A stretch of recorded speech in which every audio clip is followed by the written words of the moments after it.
I call our open session to order. It is 6:31 p.m. Welcome to our Board of Trustees meeting. We are so very excited to begin our meeting with the Pledge of Allegiance. And I know we have some New Brighton Middle School students here to lead us in the pledge and in our mission statement. And Principal Hadrius, would you like to introduce your students? Honored. All right. I would like to introduce Rachel Maldonado Ortega and Ricky Maldonado Ortega, who's going to come up here and read the Pledge of Allegiance that I have on your paper, but then also the mission statement right here. Okay, so one of you got that one? Yeah, Ricky, you got that one? Mission statement? Yeah, okay, awesome. All right, well, come on up.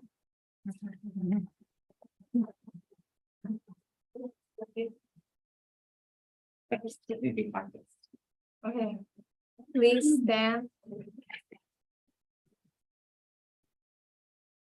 Raise your right hand over your heart. Ready, begin.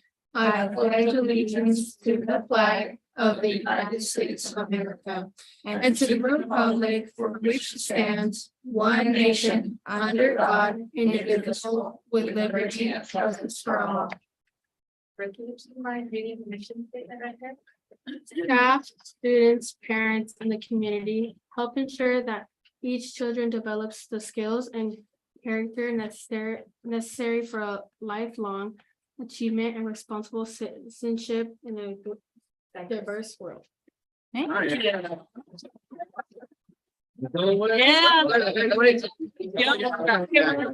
We've got more fun for you. Good 15 minutes. Yeah. So first of all, thank you very much for being here, and thank you to team Ricky and Rachel for being here to support our students. We have some certificates of appreciation for you, and there's some kind words written about you. Is it okay if I read them out loud so everyone can hear? Awesome. All right. We'll start with Ricky. Ricky is an avid student at NBMS and has 3 sisters, including Rachel, and Ricky is the youngest. He has 4 dogs, and his favorite is Bambi. Ricky's hobbies include reading his favorite book, A Child Called It. He finished the book in 2 weeks. That's impressive. Ricky loves wrestling and football, but his favorite sport is wrestling. He loves tamales, the Spider-Man movies, rap music, and his favorite color is black. He wants to go to either Soquel High or Santa Cruz High School and has dreams of attending San Jose State University. He wants a degree in engineering or sociology. Thank you so much for being here, Ricky. If you don't mind, I'm going to give you your certificate, and we might ask you some questions, and then we can do Rachel afterwards, if that's okay. Yeah, come on. Do you like to shake hands, elbow bump, or none of that? Elbow bump. All right. Thank you for being here. We're so glad to have you. Is it okay if we ask you a couple questions about yourself? Excellent. Team, any questions for Ricky? So the youngest of 3 sisters, huh? Yeah. You get bossed around? No. Oh, I do. okay, listen, okay, but she bosses you around, right? Yeah.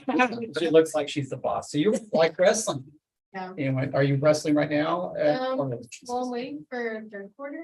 Okay. Yeah. That's exciting. You'll go through high school Yeah. wrestling. You think you'll play football? Maybe. Yeah. Okay, Doing it. good for you. And you got a dog, Bambi, right? Okay, what kind of dog is? Chihuahua. Oh, yeah. So Bambi's the boss, really, right? Is Bambi the boss? Yeah. Well, I started watching all the Spider-Man movies myself and the Marvels, Mhm. so I'm getting into that. So that's quite exciting. Yeah. Nice to meet you. So I have a question. What about the engineering part? What part do you like about engineering? I like tech a lot, so I feel like engineering would be a good area. Software engineering?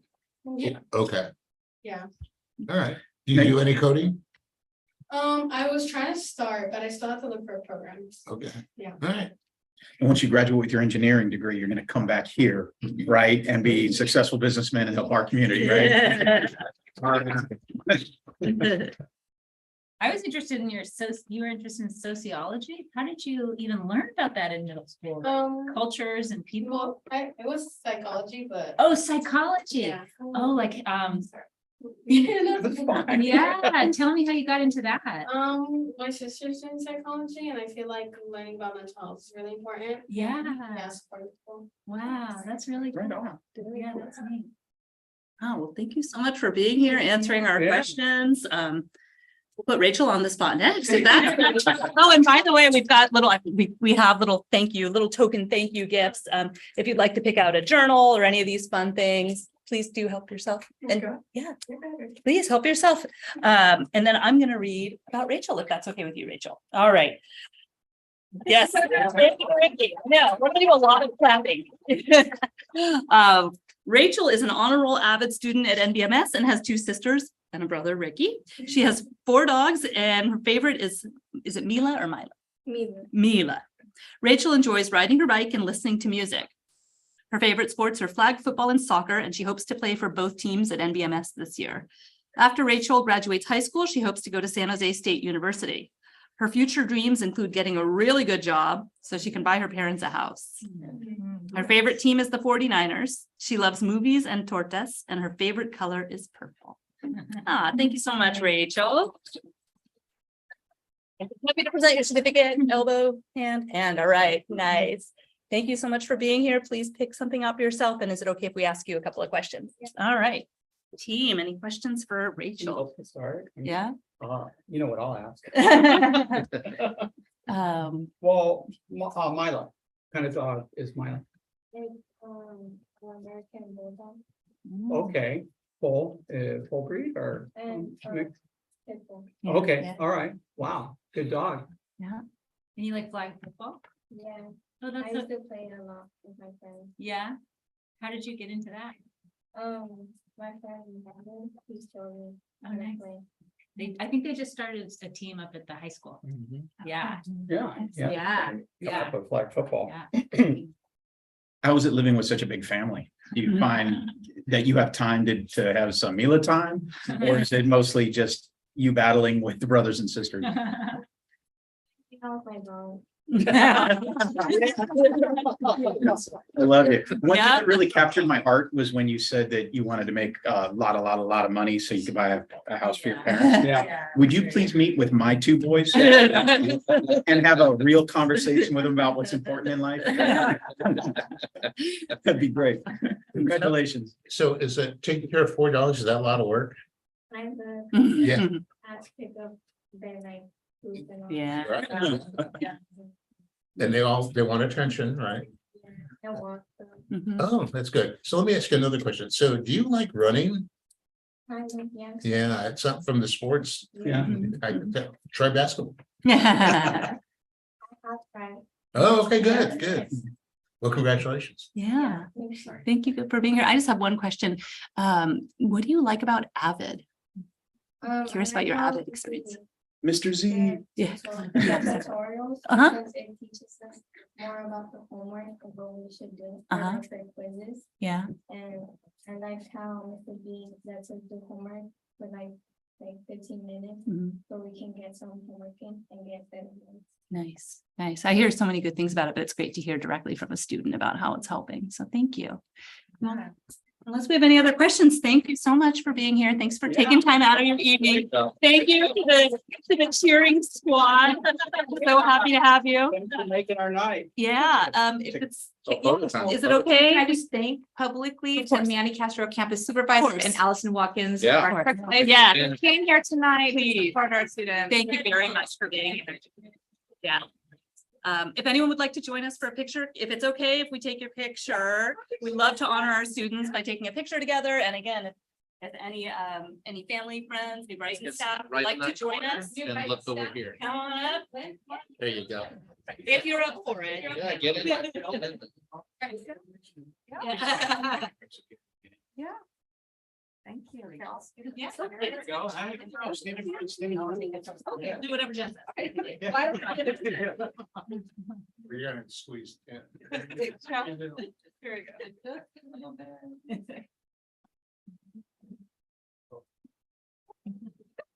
Very good. We can do this. Great photo. Perfect. Thank you so much. We didn't even ask you about twin moments, you guys might. oh, when does the other one say out? No. You're welcome to stay and enjoy the rest of the meeting, but please do. Of course, yeah. Safe riding out there, okay? Guys, thank you very much. Thank you. Thank you, Allison. Thank you, Maddie. Awesome. Thank you, sir. Yeah. Okay. Always a great way to start our meetings. Yeah. We are going to move on to our next item, which is our roll call. Make sure we're all here. Trustee Rodriguez. Here. Trustee Dickinson. Here. Trustee Donnelly. Here. Trustee Edmondson. Present. Trustee Jackson Miller. Here. Thank you. Next up is adoption of the agenda. Do I have a motion to adopt the agenda? I'll make the motion. Thank you. Second. I'll second. Thank you. All in favor? Aye. Any opposed? All right. Next up is the consent agenda. Do I have a motion to approve and adopt the consent agenda? I'll make the motion. Thank you. Do I have a second? Second. Thank you. All in favor? Aye. Any opposed? Right. Next up, we have public communications. And all of our instructions on public communications are on our agenda. When members of the audience are welcome to address the Board of Trustees. And we did receive one public comment card, so I'll take that. Yeah, no problem. And so hello, sir, welcome. We've got Dean here to speak on curriculum, and we have a 3-minute time for public comment. So welcome, and whenever you're ready, we'll begin. Phil knows I used to go to a lot of school board meetings. And my kids both graduated from Cappy, New Brighton, and SoCal High. The reason I'm here tonight is a couple different things. One, over the last year and a half, 3 times I've gone to the district office and asked where I could find information about the DEI and the gender curriculum that you guys are teaching in these schools. And I never got contacted back. And I don't think that's the way it's supposed to happen. I'm concerned about it. I haven't made up my mind about it. But I really want to know how I can access that information. It seems to me it's unquestionably should be available to the public. The other thing I want to talk about tonight is BLM. I know that the school district was very enthusiastic about BLM. And personally, I don't know anybody that doesn't think Black Lives Matters. You might find 100 people in the county that don't. I don't know. But I don't know. I wonder, before you decided to be so enthusiastic about it, did any of you go to the BLM website? And if you did, you would find that the first demand on the BLM website was to end nuclear families. That's the first thing they insisted that they were entitled to. The second demand was end the capitalism. This is something, these are ideas you guys want to sponsor, really? Associate with? I don't, and I don't think most of, in this county, who knows? I don't even want to pile on them with what they're doing about the Hamas situation, where a number of the chapters have come out and endorsed and applauded Hamas's reactions, Hamas's incursions into Israel. But again, I just wonder if you guys have really looked at BLM, and maybe it's time to reassess it. I guess that's probably all I got to say tonight. But I really would look forward to finding out about the details of the curriculum and the gender stuff that you're doing. I don't know what it is. Generally speaking, DEI is just another name for CRT, critical race theory. And again, I have issues with that personally. And I just remind the superintendent, I'm wrapping it up now, that it is against the law to discriminate on the basis of color. And that includes Includes everything. So, thank you. Okay. Sir, can we get your email address right there? You can put that in and give it back to Jen when you're done. Somebody certainly will contact you. All right, thank you. All right. Appreciate it. Thank you. Any other members of the in-person audience wish to comment on anything that's not listed on tonight's agenda? Do have one on email. And Is it for an item listed on the agenda? no, for a non-agenda item. Okay.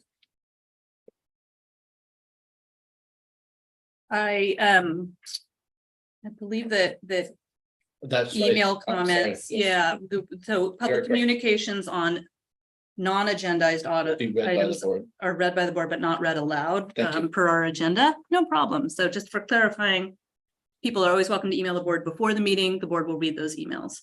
If you're emailing on a non-agendized item, the board will read them. They're not read aloud. Anything on the meeting agenda will be read aloud. Okay, thank you. Mhm. Any other public communication? Nope. Next up are standing reports. So we'll begin with our assistant superintendent. Okay, great, thank you. Mhm. Well, I will be brief, but I hope I will provide you some information about some of the inner workings of curriculum and instruction. We had a PD day last Monday, which was very well attended. I was very happy to see our certificated staff all there, really great sessions, and classified staff came with us. And so that was really wonderful to see the cross section of people working together, but also the content. So really good day. We're still getting feedback. We have just less than 20 respondents and we have over 100 people participating. So hopefully we'll get some more feedback because that always informs what we do next. But I got to teach a session in the afternoon and I figured out what it is to teach. So, it was really fun for me. And I attended great sessions. Also, I was invited to SoCal Elementary to participate in their data talks last week, and that went over the course of a few days. I was able to spend time with TKK, first grade and third grade. And I think that the staff did a really great job, as did the principal. The principal used a really strong framework for looking at data, analyzing data, talking about what instructional moves could come next, where to make some commitments. And so I was really happy to be involved with that and also see where I could support. So I really enjoyed those 2 days. Scott was able to come with me too. It was really, really fun for us. I met with the Lexia Learning representative, and Lexia Learning is an ELD curriculum specifically designed for newcomers who really come with no English, but need to be here and to be interacting with their teacher and their friends. And so it's a really great new addition. So I've been working with the ELD specialists on that. I also attended their weekly meeting and we talked about the upcoming reclassification ceremony. So this year we're going to have 2 because we have such great forms of collecting data now that we can actually joyfully celebrate and have a ceremony twice a year. So in mid-November, we're going to have the first one, and then in the spring we'll have another, which is really exciting. Met with the kindergarten team this past week. And we talked about just how things were going, their instructional day, their new curriculum that they're using. They're really enjoying their new Haggerty and U-Fly curriculum that's kind of unfolded this year nicely, I think. I mean, there's always a lot of room to grow, but I think they're really finding some successes with it. And then I was able to attend the Professional Learning Network, which is a county group of my job alikes who talk about what curriculum and instruction look like countywide. We do some kind of coherence conversations about assessment, curriculum, teaching, learning, professional development, all those things. And we talk about all the statewide accountability measures that we are responsible for reporting. So it was really great to see all of them and all knowing that, our strengths are similar, but so are some of our challenges, and really being able to talk through that as a team has been great. So those are some of my updates since the last time we met. Thank you so much. I'll just piggyback on a couple of those. Yes, great day for the professional development day this past Monday.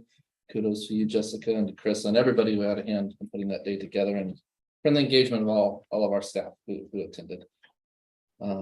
And then yes, also on the data talks at SoCal Elementary, I only attended one of them, but I was very impressed with the engagement of the teachers, the willingness to look at data and just say, how can we get better? How can we help our students more?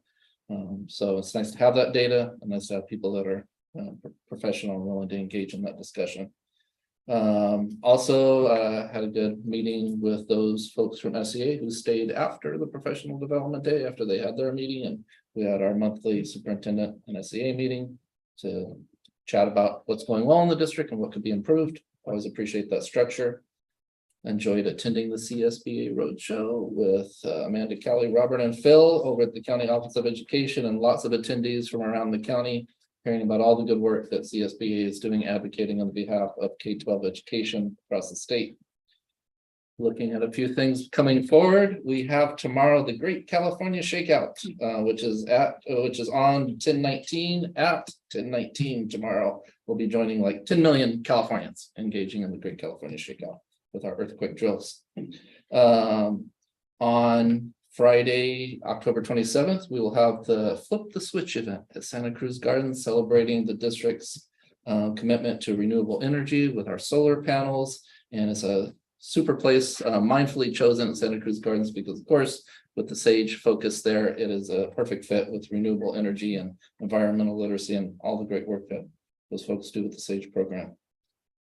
We have a couple of fall harvest activities coming up, one from the city of Capitola at Jade Street Park, which of course the district owns, and so we have an extra important stake in that. But they'll be having a family fall festival there on October 28th from 2 to 4. Lots of fun family activities, and the Treasure Cove playground reveal, playground design reveal, I should say. I don't want to get ahead of them. And then on November 4th, New Brighton will be hosting a harvest festival and community pop-up, which is really exciting. Lots of great educational partners will be there that day. So we hope to get the word out to everybody.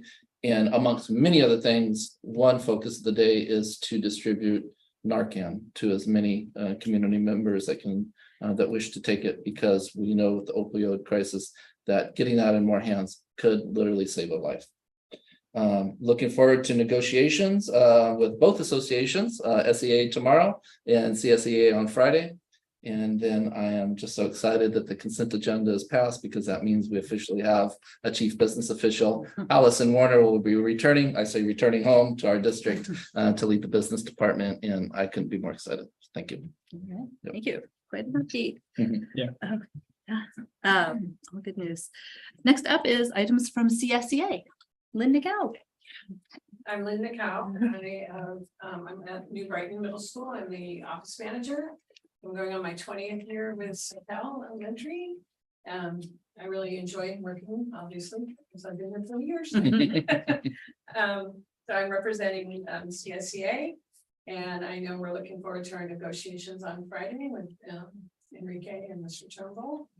And I also wanted to thank Mr. Turnbull for everything that's been going on, and his leadership this year has been amazing. And I wanted to thank the district office team for helping me with my transition to my new position. And they've been great. Jen's been really helpful and super in helping me transition. So I just want to say thank you.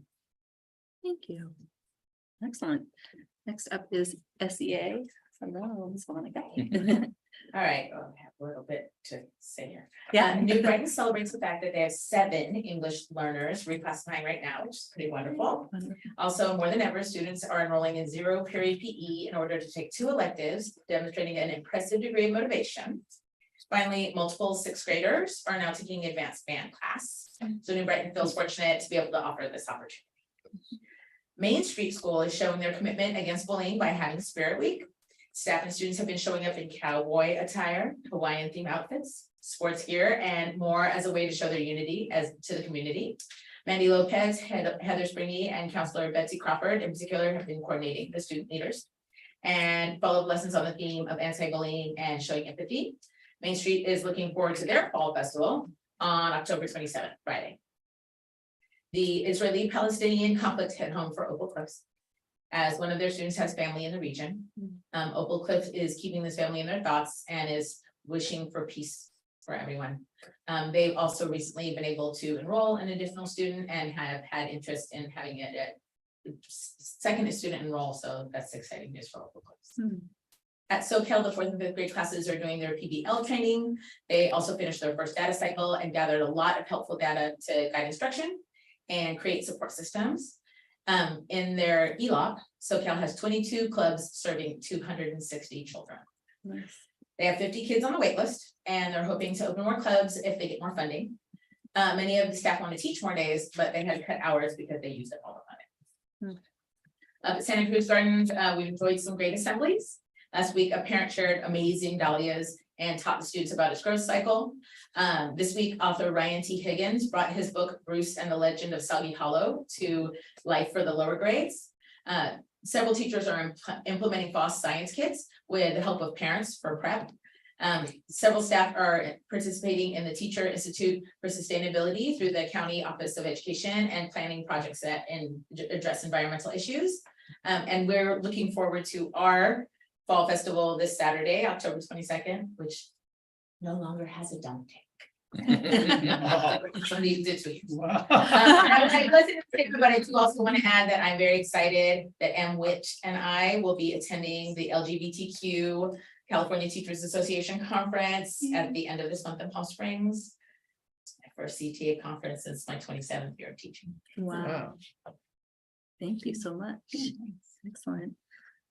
All right, on to the trustees. Anyone in particular want to begin with the report? No, I'll start. I think all I have to report is attending the CSBA Roadshow, which Phil and Robert and Scott also attended.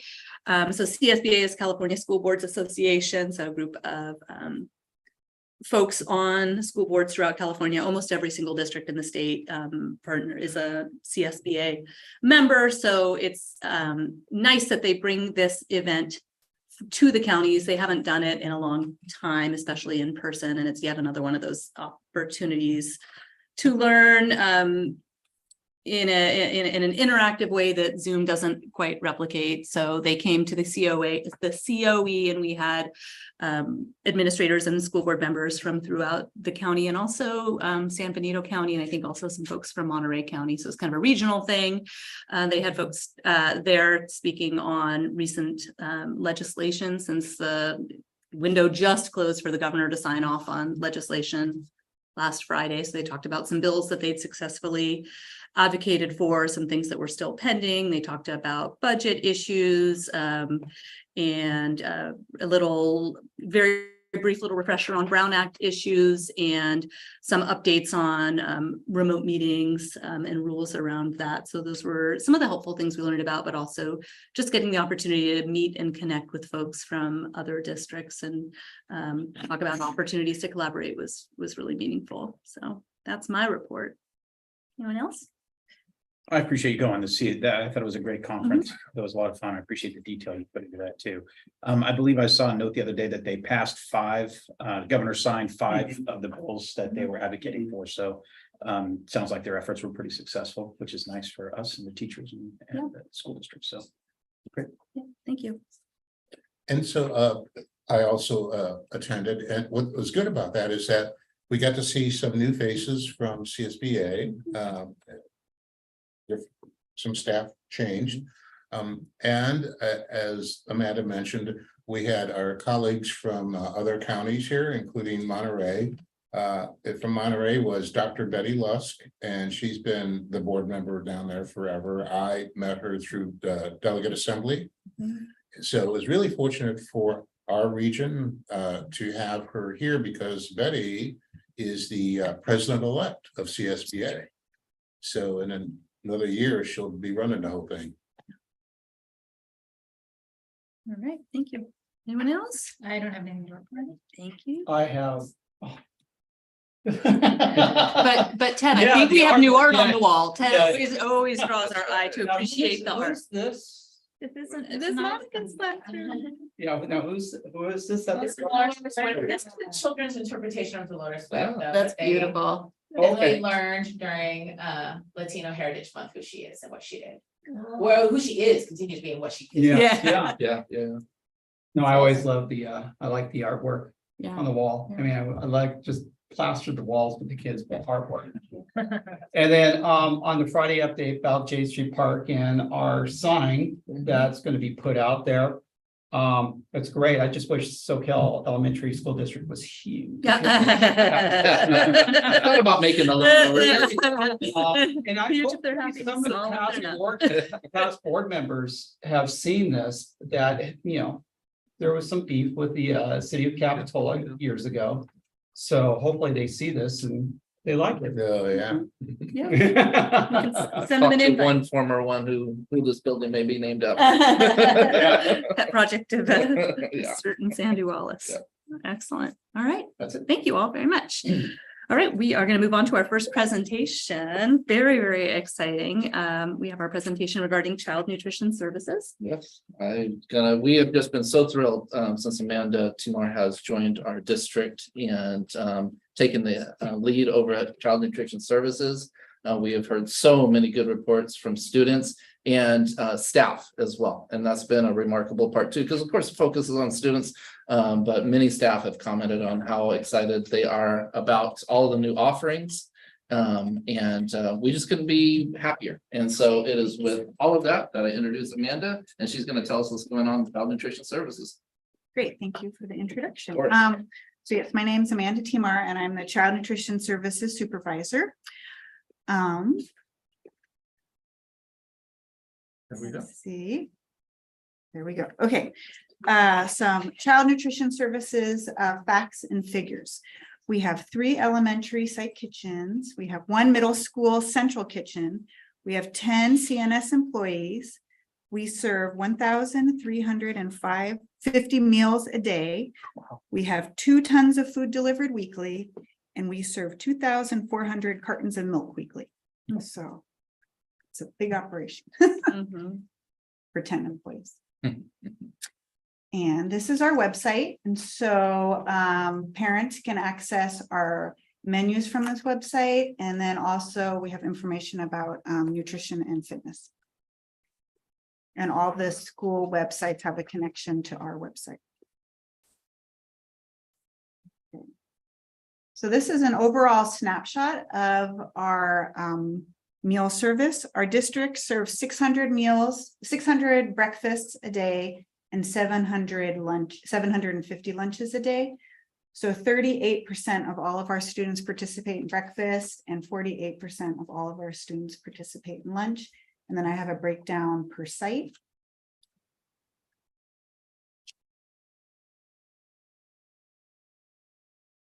And then this is a chart that shows how many students who qualify for free and reduced meal, the free and reduced meal program. How many of them actually participate in our lunch program. So an example, at New Brighton Middle School, we have 178 students who qualify for free and reduced meals, and 120 of them participate. So it's a 67% participation rate.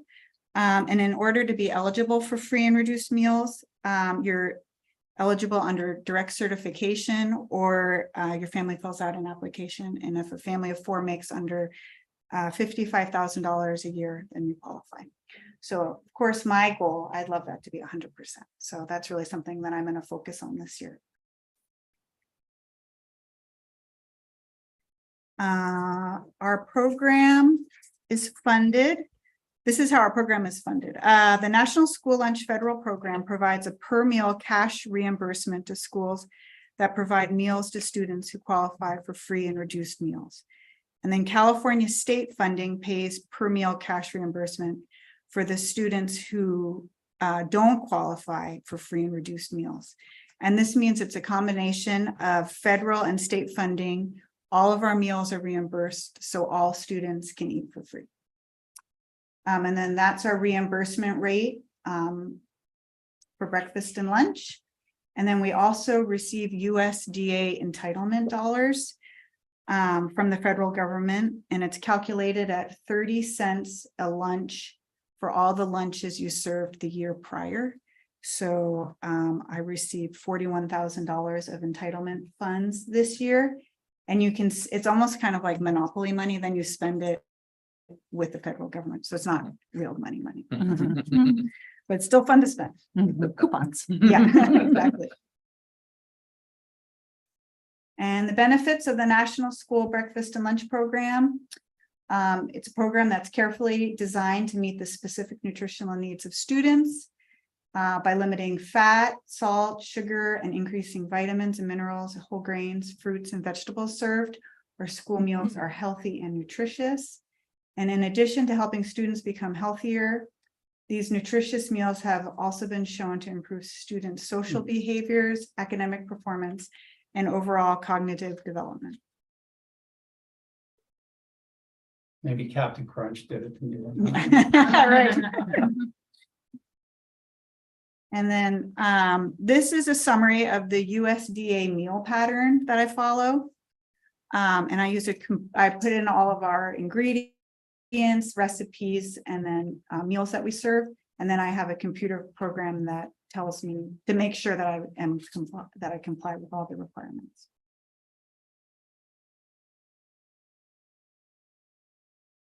Okay, and then this is a picture of the elementary menu for October and November, and then just a sample lunch that we served. The menu is sent home to students, and it's also available on our website.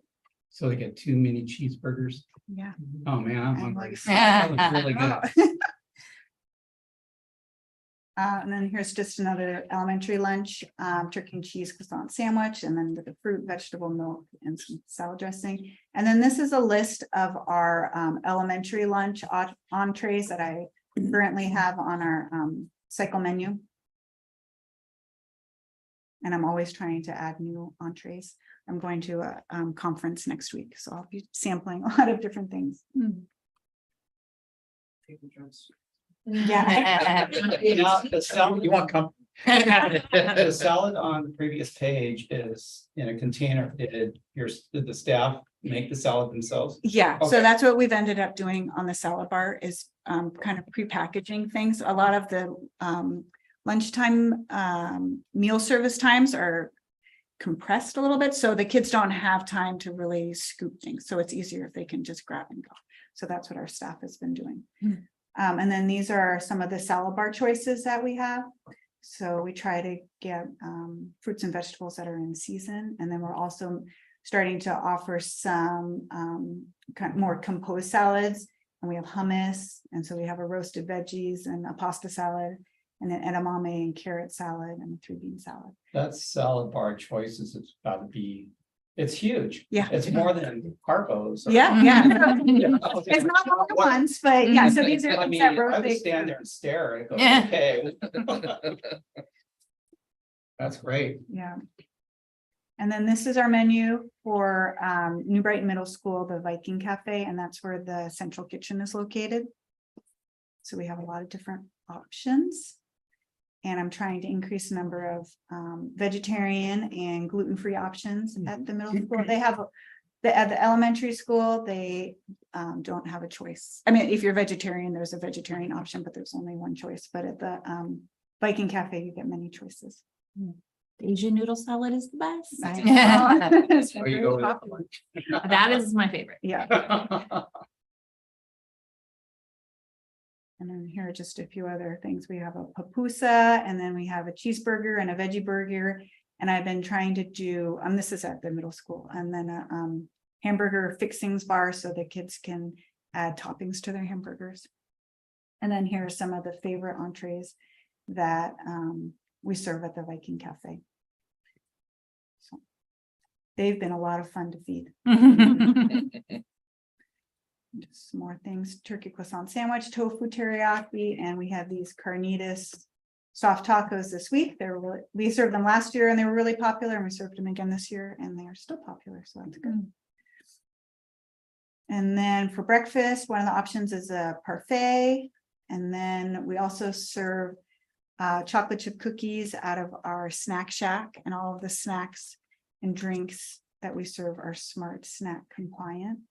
And then we have a lunch kit. That's one of the options at lunch. And then the hummus and dip is something that's on the salad bar.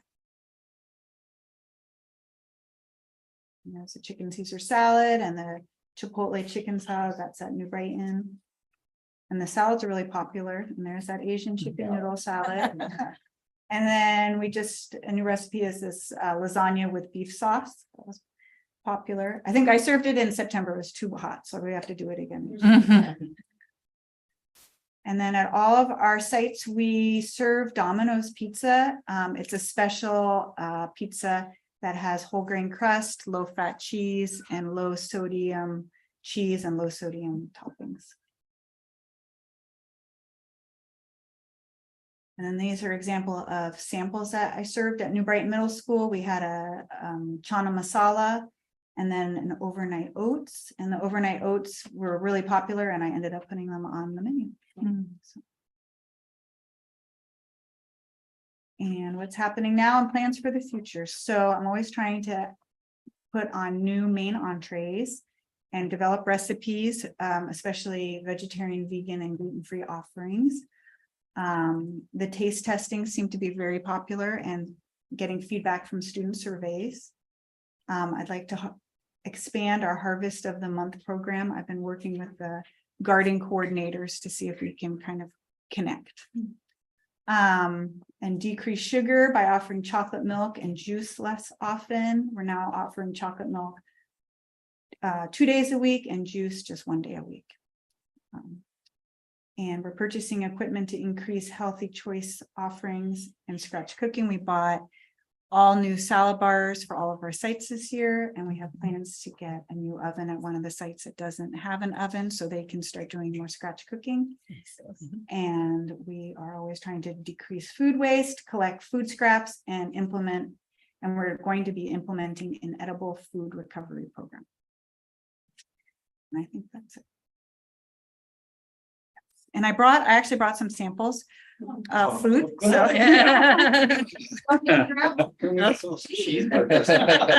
Great. Do you need help, Amanda? Wow. Oh, Okay. yeah.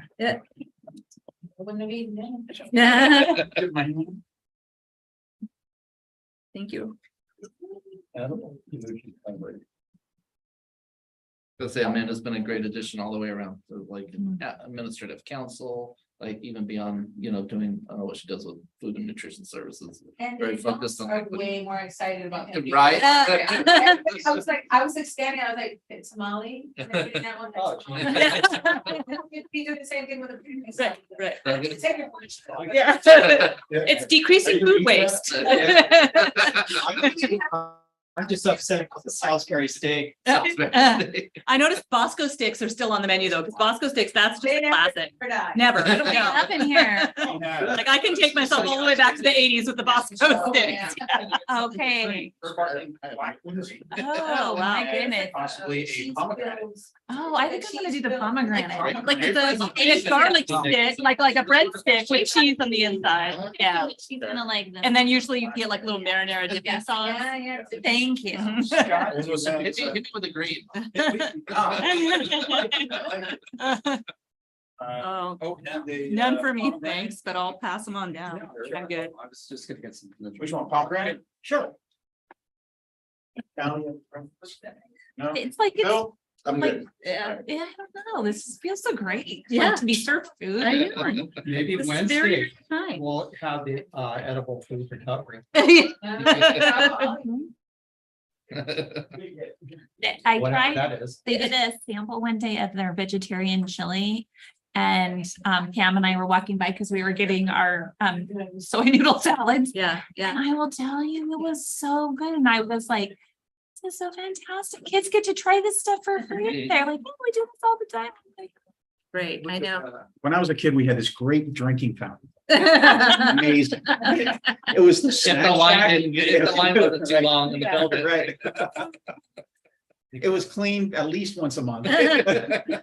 Lindsay, you didn't know you were gonna be. Wow. Oh my And everybody gosh. pitches in around here. Yeah. Thank I'll have one. Yeah. You gotta try it. you. Goodness, thank you. Oh gosh. Thank you very much. You're very welcome. That mommy. Shot. Heard of that before? Thank you. Oh, yes. Of course, Yeah. showing me all that food.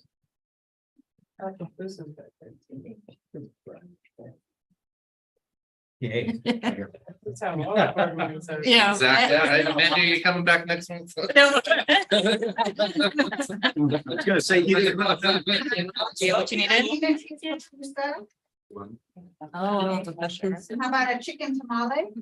Thank you so much. Good, how are you? Is the oven at the gardens? Wow. The oven. I was gonna say either you are really good at Photoshop or you guys. Yeah. We're working on this. Yeah, oh, no, just one of each would be great. Thank you. Now also have salsa and, you. Salsa and salad. Can you do a presentation in 2 weeks? Yeah. Although, of course, our next meeting is the day after Halloween, so we'll see how we're all feeling then. Right. Yeah, thank you. Why can't Halloween always be on a weekend anyway? I know, right? That should be like some kind of national. Yeah, yeah. Yeah, Oh my the God, last thank you so Saturday of much. the month of October. Please, yes, please. Halloween season. Yes. Oh, no, from Stephanie Garcia, September 1st. Oh, God. I know. Yeah. She has a different outfit That's for right. every day. Yeah, yeah, yeah. Oh, no. Awesome, thank you. Oh, I don't need any thing, but thank you so much. Big time. Yes, please. How about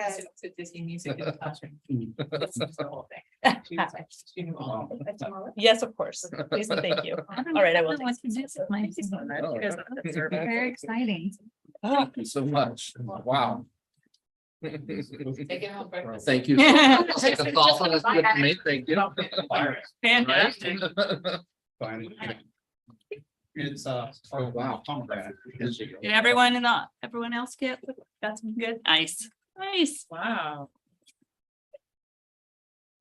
Yeah, I need to check and see when those overnight oats are on the menu. 'Cause I'm curious about that. Whipped cream in the morning. Hey, Scott. Yes, sir. Since we have a little lull, is there anything about the high surf report warnings? Kind of going out to any of the kids or families through maybe New Brighton or something like that for the next? I have not been keeping up to that, up on that, to be honest. I can look into it. Yeah, that's They're doing towings. On the news. are they? Yeah, the kids are doing towings now. Okay. We're out there. Yeah, well, they might Find have. hydrofoils. Yeah. No, when I coached, surfing, it was like this, I won't bring because they would just end up in tap pots.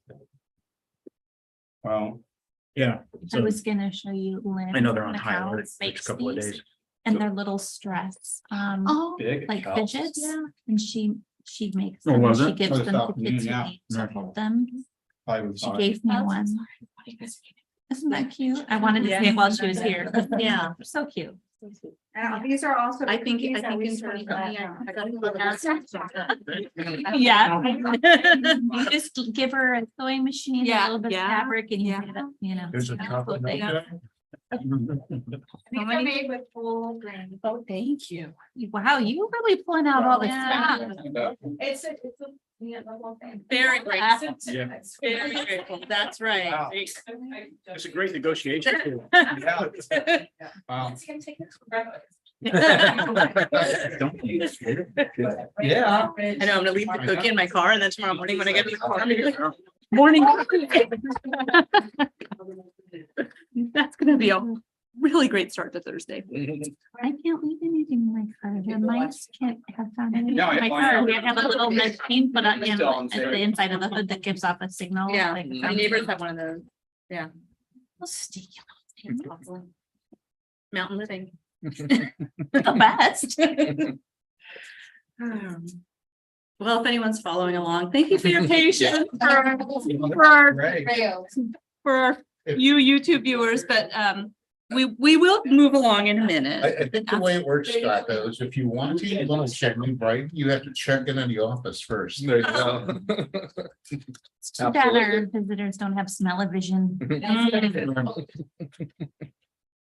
Hopefully they're taking a break themselves That's right. in the kitchen, Mm-hmm.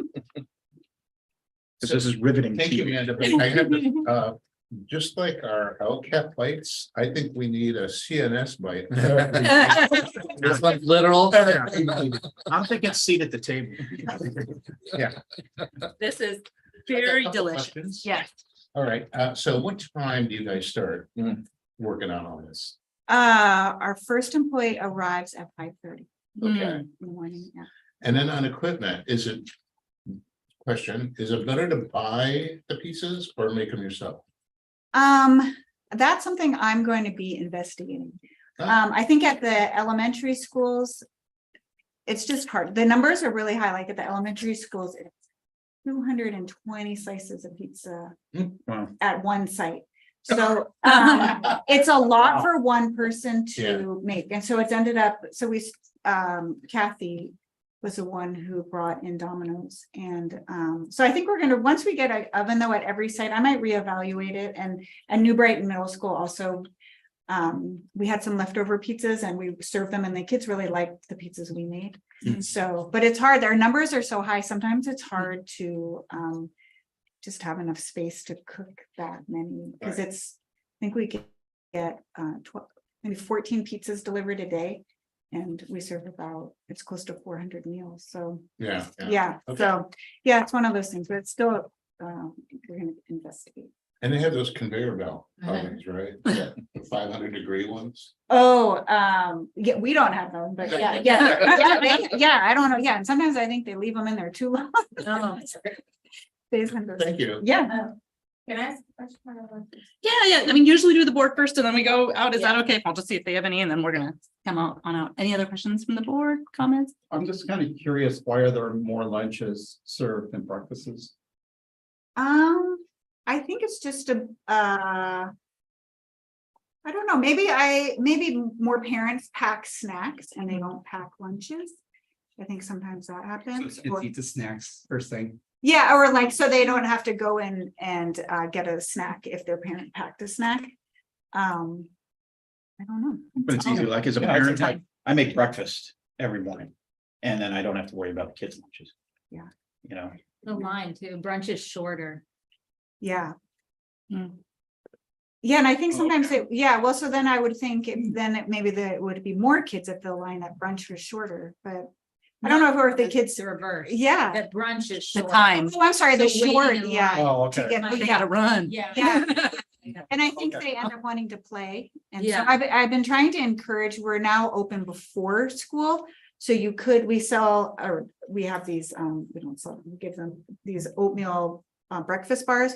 So you could come before school and get your breakfast bar and a piece of fruit and put it in your backpack. And then at break time, you can go play and you already have something to eat. So that's what we're trying. That's something we've just implemented this year. So it's taken a little while to catch on, I think.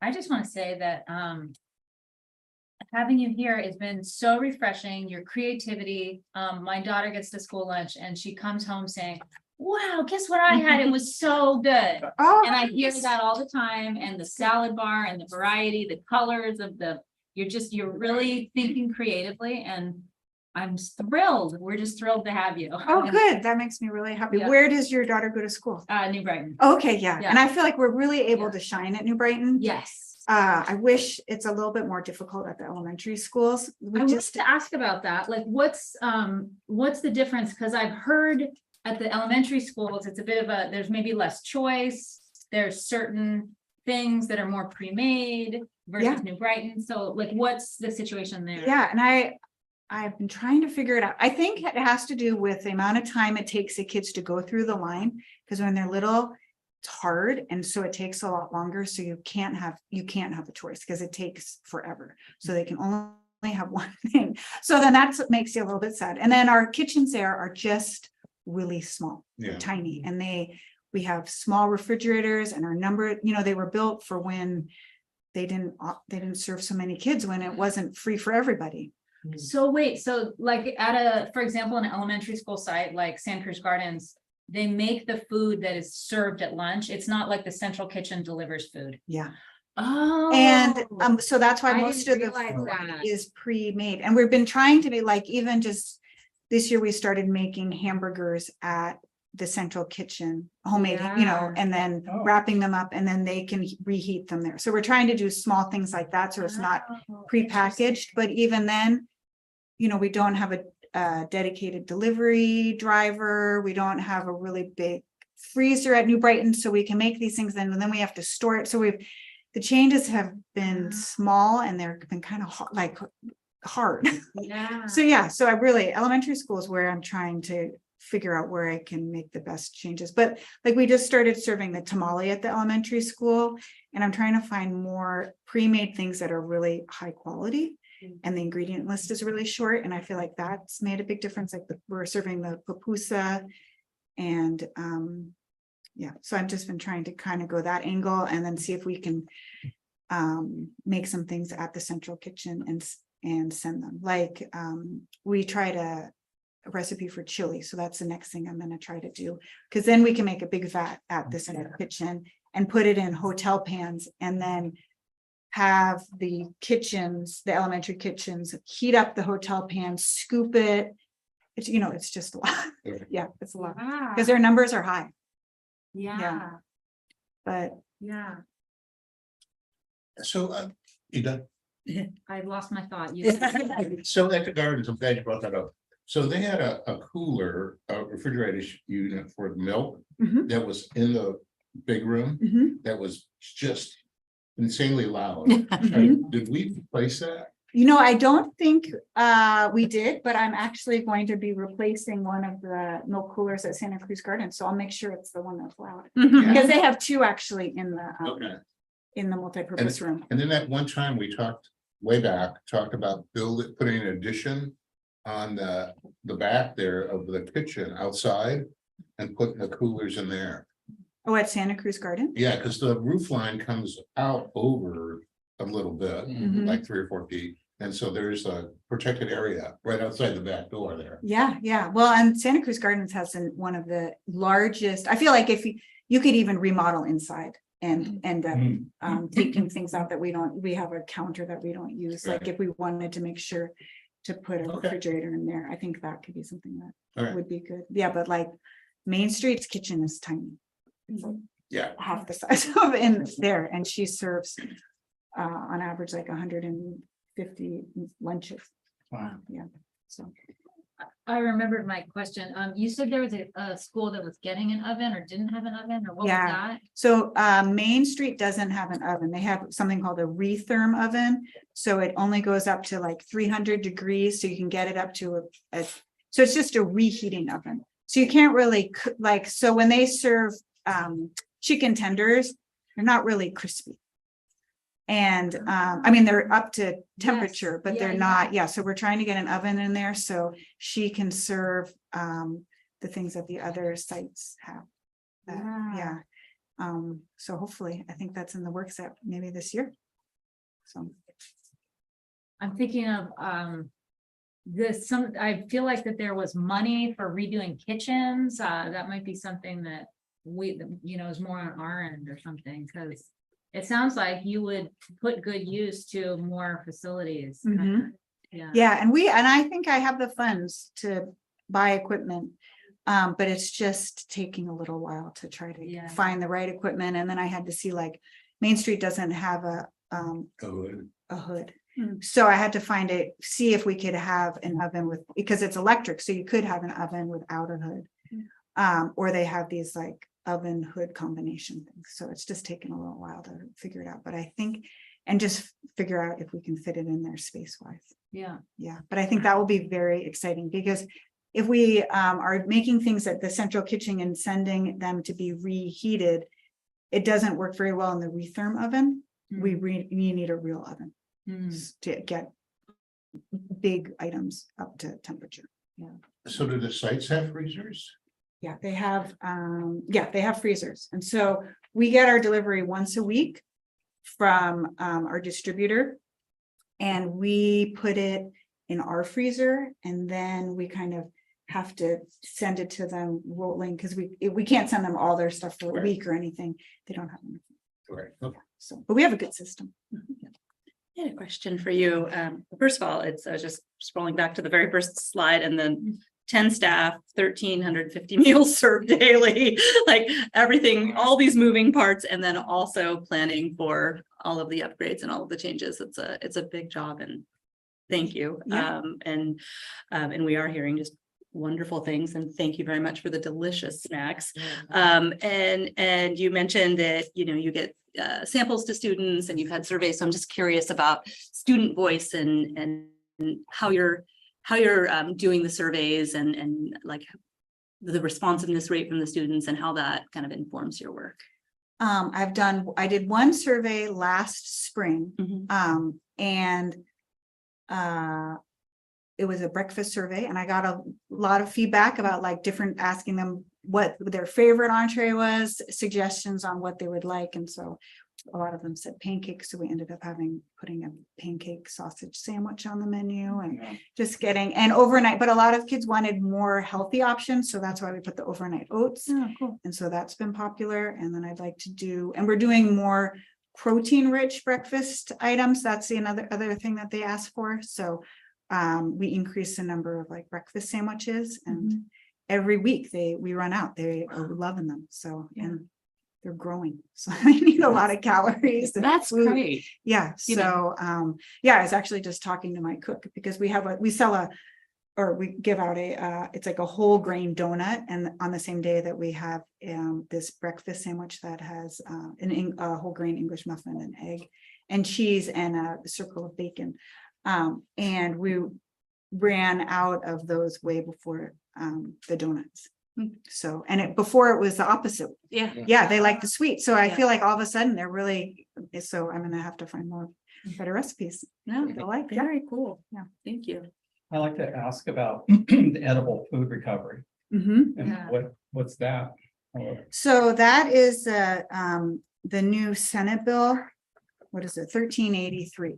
So we're tier 2. And so starting January 1st, we're required to, if we have a lot of food, donate it or get it back into our community. So that's now we have share tables at all the sites. And so we have to figure out how to best, like if we have leftover lunches, how we can get them to the students. Okay. And so for the families. Yeah, for the families. Yeah, so we're still How do you trying do to. that? Well, I've been talking to other school districts about kind of what they've been doing, and our first goal is to not have a lot of waste. So we get counts from the teachers for how many kids are going to be getting lunch, and we try to make. And we have to, fool around with the numbers a little bit, but we try to make just enough. So we have enough for everyone plus a little bit extra. So you might only have, 10 lunches left over. And then, so towards the end of lunch, maybe when you just have 5 more minutes and everyone's gone through, you can then put those extra entrees out on the share table. And so if someone wants to come and have a second entree, they could take that if they're still hungry. Cool. Yeah. And I've been also bringing them to the, staff room too, so staff can have, if we have extras, and staff can have something to eat. I know you mentioned something about integration with Santa Cruz Gardens and their garden or something like that. Yeah, we're trying to do harvest of the month, trying to figure out a good program. I've been talking to Jade about what she's teaching, and then if I can order the same fruits and vegetables and have something on the salad, then the two of us can be like, the students can hear it from both directions and actually see what they're learning out on the salad bar. Yeah, how to get like self-sustaining, we have all that space at Santa Cruz Gardens. If what are other plans or whatever, maybe we turn into crops or so, we're only, contracting out for, other stuff, keep all the vegetables and fruits in-house. Yeah. So do you work with the New Brighton Life Lab for the same thing? No, that's been something that I think as this year progresses, I'll reach out to them more. I've had other things that I've been trying to figure out, but I am really trying to order because we order from Watsonville Coast Produce, and I try to order, I ask them what's in season and what's local, and so that's what we try to order. But it would be nice to then really be connected with the garden coordinators to make sure, what's like on their curriculum, and maybe we can even share recipes or something. Yeah. So it's all kind of full circle. Right. Yeah. Cool. But Is composting on your idea list? yeah, so we're going to be starting that too, at all the sites. So out, they'll be having a compost bin, recycle bin, garbage bin. That's all gonna be happening. Wow. Yeah. That's really cool. Yeah. And did I see a couple months ago you went on to a convention for food, for CNS or? Well, I'm gonna be going to one. And Oh, you're going to one, and Oh, okay. yeah, I did Okay. go last year. Oh, ju- last just year. too. Oh, yeah. Then what was that like? Is it like recipes and meeting other? Yeah, I mean, it's a people? lot of vendors showing different way, Yeah. different kinds of chicken nugget. But there is like a lot of, that's where you can find, like there was some great Indian food I tried last year that I think would be really fun to introduce at New Brighton. And and also packaging is also something that I'm really interested in too, because, we don't want to be wasteful, and it's sometimes hard to tell when you see pictures on the websites of exactly what something looks like and if it's compostable or that kind of thing. So those are the two things that I kind of look for at a conference, but it's a lot of fun. Yeah. And equipment. Yeah, they do have some equipment, and it's just nice to connect with other directors, and then they have classes. So that's really fun, where the other child nutrition directors offer classes. And All right. yeah, Wow. like, yeah, so that part's really great. Appreciate the work you did on the deck, by the way. Oh, yeah, It's great. thanks. Lots Yeah. of good information. Good, Appreciate yeah, it. well, so we'll see, hopefully next year we'll have an increase in the free and reduced lunch participation. That's really my goal. And the first and third Wednesday of the month, if you have any edible, feel free to bring it on over here. Okay, I will.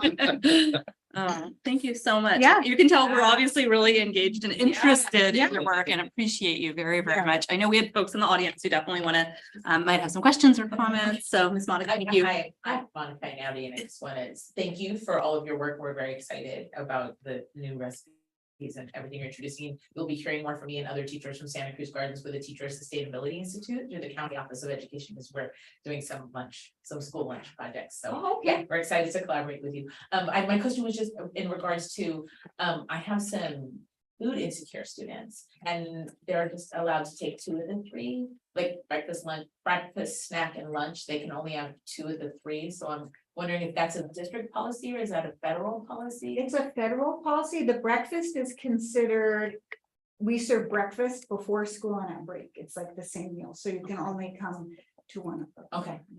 And then do we know anything? I'm just wondering, because I remember with COVID and all this, like I used to have like my school lunch account and put money in my kid's account. Like, do we know how long everybody's gonna get free lunch? Like, Well, is there any word on how long this lasts? no, and we're just appreciating how, I- I know, but I really think, as a state, California is seeing that it's really a great thing. And it really just takes away the stigma of hot lunch, and that because everyone has to eat, so, yeah, so that part's great. And there's a lot of, I think, paperwork that if everyone in all the states were eating for free, like, I feel like that would really be amazing. And I think they could save a lot of money on people, but we're not there. Good call. Yeah. Everyone would be in better condition for learning. Yeah, And participating, yeah. being engaged. Any other questions for our folks here in person? Comments? I'm at the gardens too. Yeah. Is there an oven at the Santa Cruz Gardens? There we go. Yeah. A kind of an oven. Is it the one that gets up to a certain No, temperature? they It's all they the way have it, yeah, and she Oh, actually got a new oven this year. fabulous. Yeah, it's beautiful. Thank you, and I appreciate all the collaboration you're doing with Jade and Brian around compostable utensils and considering reducing the milk waste, and I'm hearing all about that. Yeah, it seems it's frustrating. Sometimes I feel slow, like I feel like we have conversations and then it's hard, it just takes a little while to implement things. But everyone's singing your praises. Okay. I was just gonna say, I don't know if you've touched bases with Megan McElroy, who's the life lab teacher at Main Street in Santa Cruz Gardens, that she would be really, I'm sure, very interested in that too. She attempted to have, kind of what you guys were talking about earlier, our own orchard and everything, and what would you like? Oh, no, Yeah. So we wanted to start, they have that high security. But if you haven't talked to her yet, I'm sure she'd be interested in doing some kind of. conversation. Yeah, I think I definitely need to have a meeting with all of the garden coordinators, yeah. But it is fun, like I can match with what they are harvesting, because a lot of times it's hard, you can't harvest for 120 students. But if you can get a small, basket of cherry tomatoes, and then I can, yeah. And then, next year too, I'd like to work with local farmers. There's a lot of different things, but. Excellent. Yeah. The other thing I wanted to mention was like the Friday lunch change. I don't think that's your fault. I mean, I know it's not your fault, but there's hungry kids at the end of the school day on Fridays, because they're either not following in line with the new procedures for, they have to come. Oh, before school to get To breakfast? get breakfast, and then, so what happens is like at the end of the day, the kids open up their lunch boxes and are all sitting together, but then there are kids who are not eating anything, and the teachers are going around, and you can tell which kids are hungry when you ask them if they are, and the teachers have like stashes of snacks, and the parents are sending things in, and I don't think it's your responsibility, but if Yeah. it's extra food that's left over, if you want to send it to the teachers, anything that keeps, like, we will. Oh, that's a good idea. Okay, yeah, Yeah. that's good to know. And that might be a good, for the share table. If we have leftover things, especially on the Friday. Yeah, and that rule might change. Like right now, there's a rule that we can't do grab and go meals. So we serve lunch at brunch time on Fridays because it's an early release. And so it's just one of those things. It's good. But it is like trying to get the kids to go before school to get the oatmeal breakfast bar. It has a lot of calories and they can just stick it in their backpack. Yeah. Yeah, and then, You can just remind teachers. yeah, If the kids show up like. Late. Or the bell, and it's those kids who need the food that are showing. late. yeah. 1 minute before the bell and then the lunch doors are closed or the teacher or they should. They're, Yeah, they need to be in class, otherwise they're late, or I'm not sure. if the lunch. Yeah. Okay, well, so maybe I can figure something. Yeah, because I don't want anyone I'll to. take the old. Yeah. Yeah. No, thank you. Thank you. Yeah, I think we have one question or comment on email. Do you want me to read it or do you want to read it? I don't. I will read it as long as it's really clear that I'm just the reader. So this is, I'll just read it. My daughter is a third grade student at Main Street Elementary School. I'm writing to comment on this agenda item. My whole family is hoping that Main Street Elementary can expand and grow its menu. She is hoping for the food to be a better variety and healthier. She and her peers do not need heavily sugared snacks such as sweetened cranberries. Her favorite dish is the chicken leg and garlic bread. She would also enjoy multicultural options such as rice and protein. Thanks again. Yeah, that's good. I mean, I'm on the same page. And those are things that I'd like to add to our menu, but it's just gonna take a little bit. But I did, just today I got in a new product. It was a already trade cheese enchilada that looked like a nice, so I'll try it out and see, but that's something that we could. Because we just have to do things that are reheated at like Main Street. So that's one of the options. It just takes a little bit. Yeah, yeah. Well, as someone who has kids who are now, 20 and almost 18 and 12, I've seen the changes that we've had over the years in what's been available for child nutrition, and that it's remarkable progress. So, kids always have writing to look forward to, where they're going to have a little more variety, a little more scratch cooking, but still certainly a difference from what all of us can remember in our own childhood from school lunch experiences. And then even those of us who have older kids, it's really amazing what is available now. And we really appreciate you. And thank goodness for the universal, I hate the term universal food feeding, but, but thank goodness everyone can eat for free. And I hope as many families as possible take advantage of it, because it really is wonderful for everybody. Thank you. Thank you for having Very, me. very much. Jury from the Sodexo days, Yeah, that's right. That's right. Thank you again for the wonderful presentation and for bringing snacks. Yeah. Thank you. And just like our students, you're welcome to stay as long as you would like, and we are never offended for people who need to go home and get on with their lives. Thank you very much, Amanda. All right, our next item is our discussion about the 22-23 summer school program. Great, well, thank you. And as the board knows, we did a full presentation before the summer program began, and what all of that would include. And kind of this time of year, as we're seeing the school year start off, we're seeing that it's, time just to share a bit of a discussion about what we found during the summer school program, some changes we made to the summer school program, some of the outcomes of the summer school program. And I have the summer lead here to talk about some of those things, because she spent, every day with the kids all day long. And so I'm just going to give some nuts and bolts, and then I'm going to turn it over to you to share some of those. Is that okay? Yeah, I mean, just talking about how the program. Yeah. I mean, I don't have data, but yeah. It's okay. It's okay. So just, to remind the board, we do run the summer program and the extended school year program in unison. They're both 5-week programs. Our students who are in the ESY program have an IEP that says, you might not be able to recover some of the learning loss that you've gained over the course of the year, over the course of the summer. And so we'd like for you to stay. And then students in our summer program are students who have typically been a more like a grade level behind, or more than a grade level behind in reading or math, or have been designated by their teachers, somebody who would just benefit from some ongoing schooling over the course of the summer.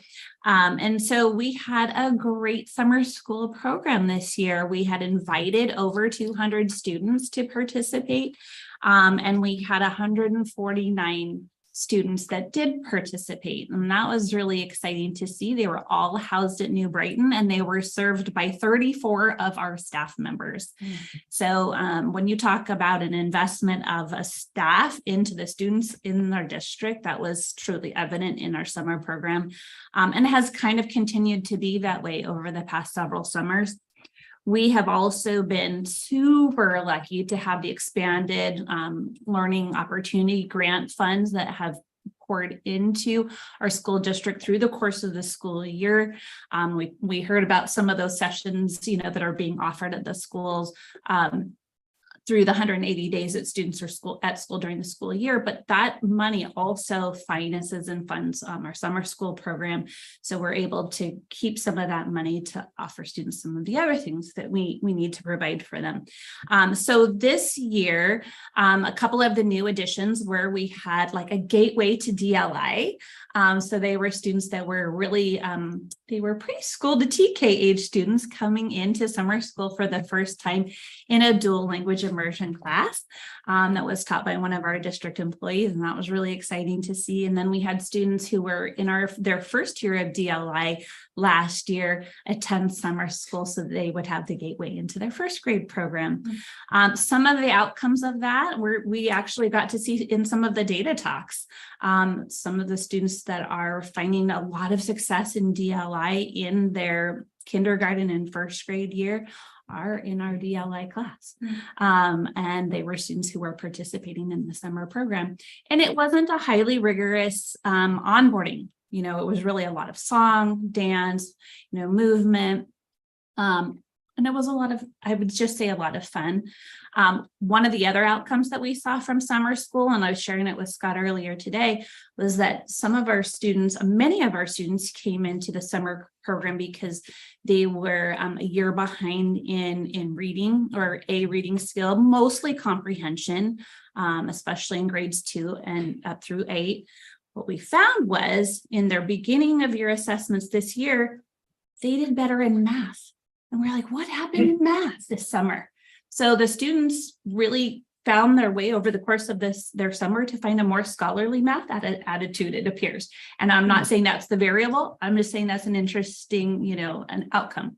So those are some of the kind of nuts and bolts that we wanted to share, but I would love for Donna Renee, and everybody knows Donna Renee Martin, right?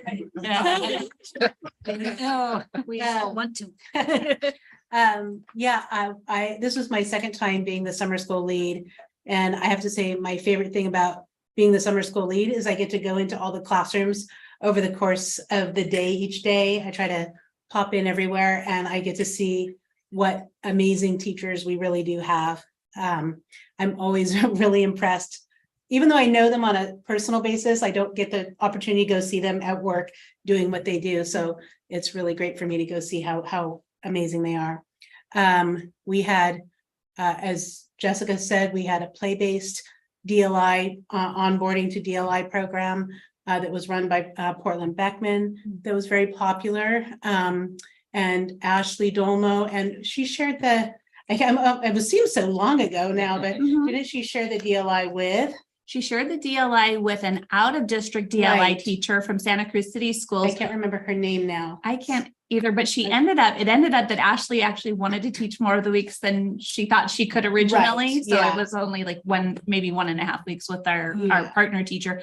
But she was great too. Mhm. I can't remember her name. Yeah, right now. I'm sorry if you're watching, I don't remember her name, you were great. The middle school teachers all coordinated so that they had rotations.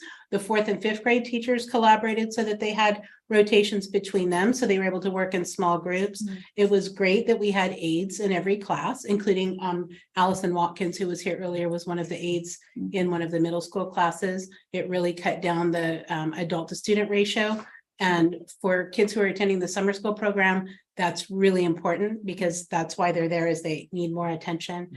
The projects that the teachers all came up with were great. We had spirit days. We had a field day that was Amy Cummins' idea because she had done it before, and she said, I did a field day that was really successful. And so we had a field day. And we had a website that was pushed out weekly updates to families and photographs and what we were doing, and offered online resources for them. And at the end of summer school, we had the kids take a survey. How did you feel when your parents said you were going to be attending summer school? And how did you feel after attending summer school? And is there anything else you'd like to tell us?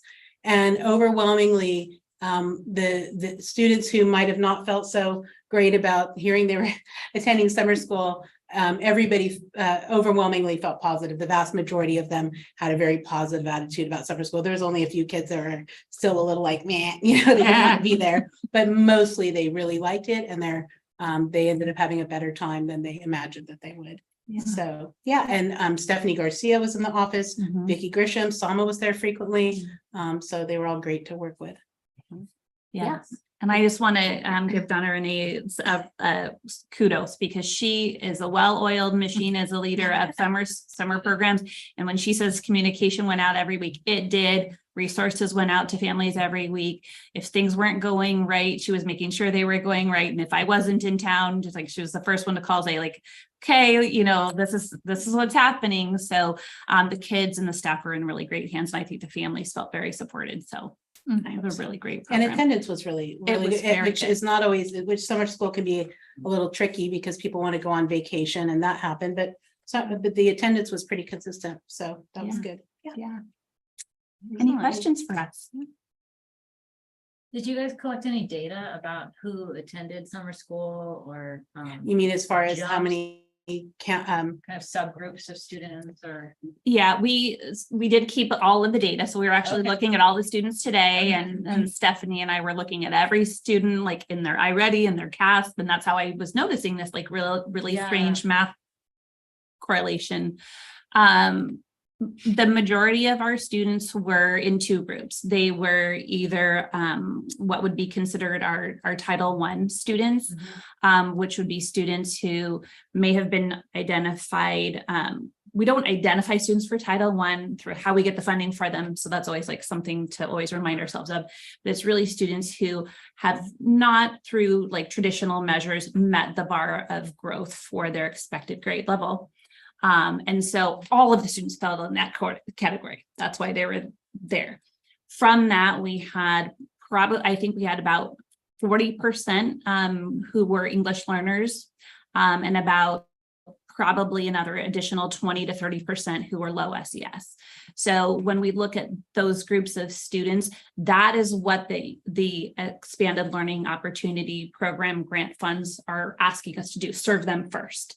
So we did serve them first. We invited them first. We did have a couple additional students attend for various other reasons. And those various other reasons were maybe families who weren't able to be at home over the course of the summer. And it was really a positive space for them to be while their students were, like while they were at work and their students needed to be somewhere else that was safe and nurturing.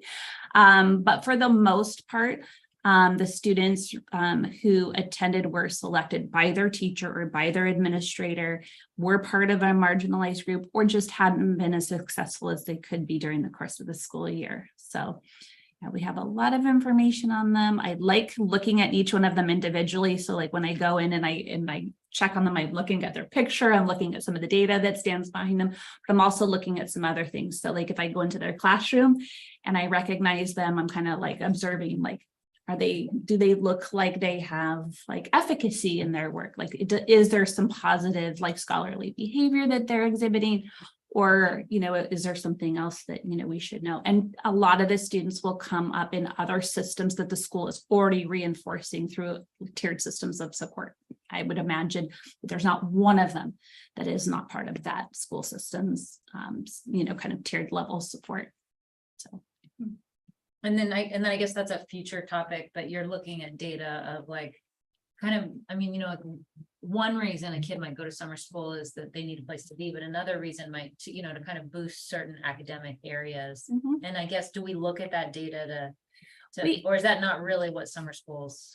Well, summer school is meant for a couple of things. One is for us to help students to stay in the habit of being in school and feeling good about that, being that person. Play-based is really where we've found a good learning space for the students in our district. That's what we believe in. We want them to come. We want them to have a fun time, but it also is the direction of the state funding. Basically, it says you're not supposed to be replicating school. You're supposed to be creating an experience where kids are engaged. What's the ELOP money? And so it's kind of that balance, right? How you engage students in that play-based experience, but also kind of nourishing their scholarly spirit at the same time, without like just saying like there's a high level of demand every day on your academic, output. It makes sense. Okay. Thank you. There were academics, it was definitely academic, but the teachers also recognize this is summer. And they tried to make it really engaging for them as possible, as possible. Yeah. So from the pre and post assessments, what percentage of improvement did we get? I would say, we didn't take an assessment at the beginning of summer school and at the end of summer school. So like iReady doesn't work that way. We do an end of year iReady assessment and a beginning of year iReady assessment. So could we change to another piece of software so we can measure that? Because we had a ratio of like a little bit over 3 students to 1 staff member, right? It was more than that. It was 34 to 149. Yeah. Okay. So maybe 4.5 to 1.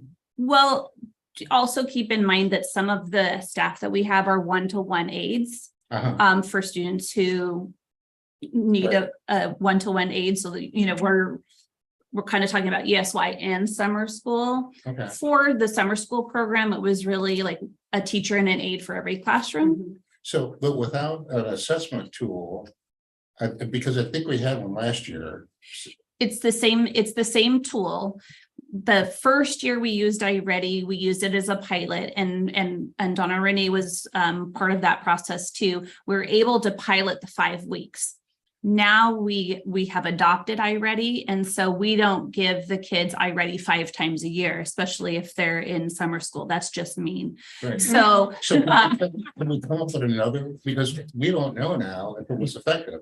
Well, what we do know is we know end of year iReady results and we know beginning of year baseline results. Now there's the difference in that time span are 2 things. One is they have physically, emotionally, and mentally developed, into another human in that time. And also there were some weeks when they weren't in summer school. So those are some things that we know. Other than that, we can get some information. That's what the information we're looking at right now. So how did they end their year and how did they start their year? Right. That's pretty good data. It's not definitive data, but it's pretty good data. And that's the data that we're looking at right now. And so we are not going to look at summer school? I think what you're saying, if I could state it, is we don't have specific summer school data, but for the students that participated in summer school, we have where they left on iReady and where they came into school on iReady. And then we can look at Yes. if there was any growth. Yeah. And what was the percentage of improvement for that measurement? I would say and I look at it student by student, and that's just that's how I start my process, is student by student. But I would say in the 149 students overall, we probably had an 80% improvement rate, growth rate. And that's not a hard number, but I would say it's a pretty strong number when you look at reading and math. We just did see more growth in math. And it's almost double of where they started, right? Mhm. So it's not, I'm like I said, it's not a definitive measure, but it's a pretty good measure. Yeah. I also look at breakdown data. So I don't look at overall scores. I mean, when I report to the board and I have to do some of those reports, I look at overall scores, but when I'm looking at individual students, I'm looking at phonemic awareness, phonological awareness, comprehension. I'm looking at all of those kinds of things. So I have to break it down differently. Okay. And the feds don't ask us for that info. they do ask us for metrics. We provide metrics, Oh. And so it's just different ways of looking at them. Okay. It's hard to do it with the DLI and the TK, just because we collect information on them differently. But we do look at every single student. So as long as we're, in compliance. And especially because it's pretty well known that there's a lot of learning loss over summer for a lot of students, and especially for the ones that typically qualify for or are invited to summer school. And so if you can prevent that by keeping in the habit of, as you said, scholarly habits, that's a positive. Yeah. I think one of the things that it's not that the academic metric is not something that's very important. It's unbelievably important, but I think the metric that I like to look at is the student voice metric, to say, how did you feel when you were here? Mm-hmm. A lot of the students who come into the summer program are students that didn't feel like it was going to be a place for them, or that school was going to be a place that they were going to enjoy, and they ended up really enjoying that space. I'm just thinking, the intent of the feds, though, is like to improve your academic performance. I just want to make sure we're covering that. We are covering it. We collect a lot of metrics. I kind of wanted to piggyback on that. It seems like for all these students who feel like, they feel so much better about coming to school after summer school, are we kind of tracking and seeing if their attendance rates improve during the school year as well? Yeah, actually, it was really interesting. That was one of the things we were looking at between yesterday and today. And a number of the students who had what may have been classified as like school anxiety are coming into this year with it reduced, which is making a difference with absentee rates. We're seeing far fewer of those students in the elementary specifically. And a number of the students that I was looking at today, and again, I look at a lot of individual students, but that some of the students that I was looking at today were students who had large gaps over the course of the year last year. And it could have been COVID related. It could have been any number of things. And school's just starting, but we haven't seen those gaps yet. So not that they won't, but we just haven't. Interesting, right? If our summer school participants have a greater kind of leap in their attendance rate than students who didn't participate, it's interesting data, but lots to look Yes. at. And, we are exploring data differently now. It's exciting and daunting. So what did summer school cost? I don't know. A lot, I'm sure a lot. I mean, we pay a pretty good daily rate, for summer school for our staff members, and that's on purpose. We want our own staff to serve our own students. And we were very fortunate to be able to bring in students from another school district into our ESY program, which brought us additional funding. And then we also, we have the ELOP grant funds. So a lot of what we used to have to reserve and use to spend for our summer program, we don't right now, which is amazing. But I would say it was probably a lot. I can tell you a firmer number after I talk to the business department if you like. Thank you. Okay. Maybe in the Friday update. Sure. I wanted to add something that Santa Cruz Libraries came one day Yeah. and had a great display and all the kids got to choose a free book and they had giveaways and gifts and everything. So I wanted to give a shout out to Santa Yeah, Cruz Public they were Library a for great that. partner. I was way more than I expected that they were going to do. So, Yeah, really that's generous. good. okay. Thanks so Thank much. you. Yeah. Anything else from the board? Any, Open it up to every student. yeah, right. Yeah, it's, the great news about the summer programs in our area is that they're vast. We have a great rec, department. We have so many things for kids to do. Sometimes we have a competition of who's going to come to summer school, but yeah, I would love to serve all kids. Well, it's amazing. Again, like same thing with child nutrition. Like, man, we were so excited when we were able to restart summer school. Yeah. Yeah. 5 years ago, something Yeah. along those lines. Yeah. And it's great to see how it's grown. Yeah, thank you. It's Yeah. really great. Yeah, Yeah. it really is. And thank And you to have for- those DLA kids come and they were just so excited. It was so good. Yeah. It's so good. wonderful. We don't have an in-person audience anymore. I think, are we all good with questions from up here? Yeah. Thank you. And do we have any emails on this? No, thank you so much for the presentation. Yeah. And thank you Yeah. to Donna Renee as well. All right. We've got, next up is a discussion regarding board policy 5131.2 bullying.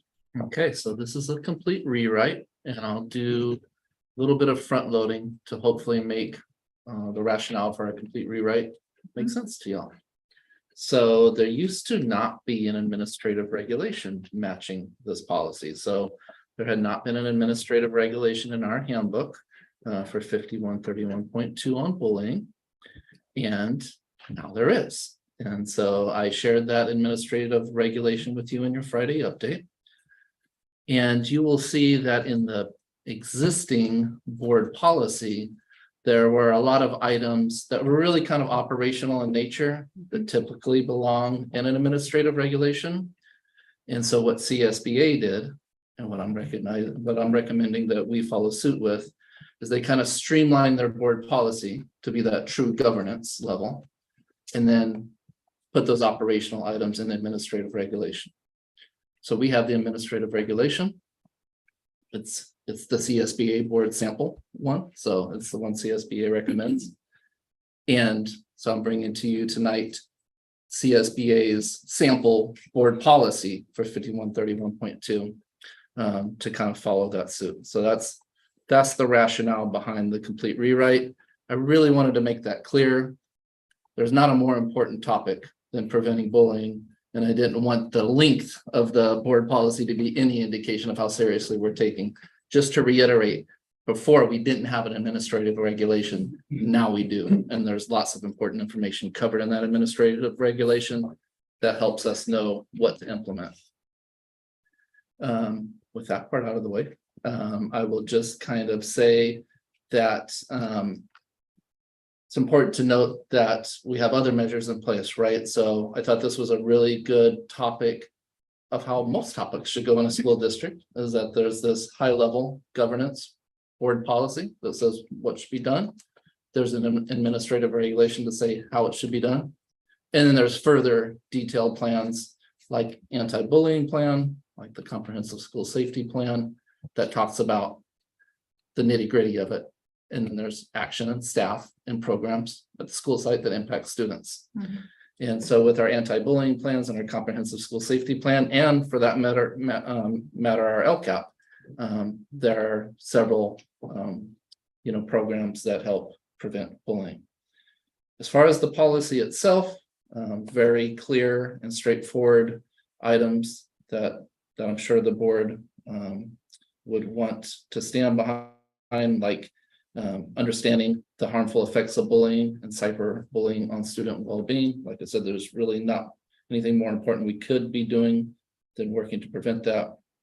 Working with community partners, which you'll see in many examples of the comprehensive school safety plan we talked about earlier, with the community pop-up. That's such an important part. No one agency should try to do this work alone. And we're fortunate to have lots of great partners.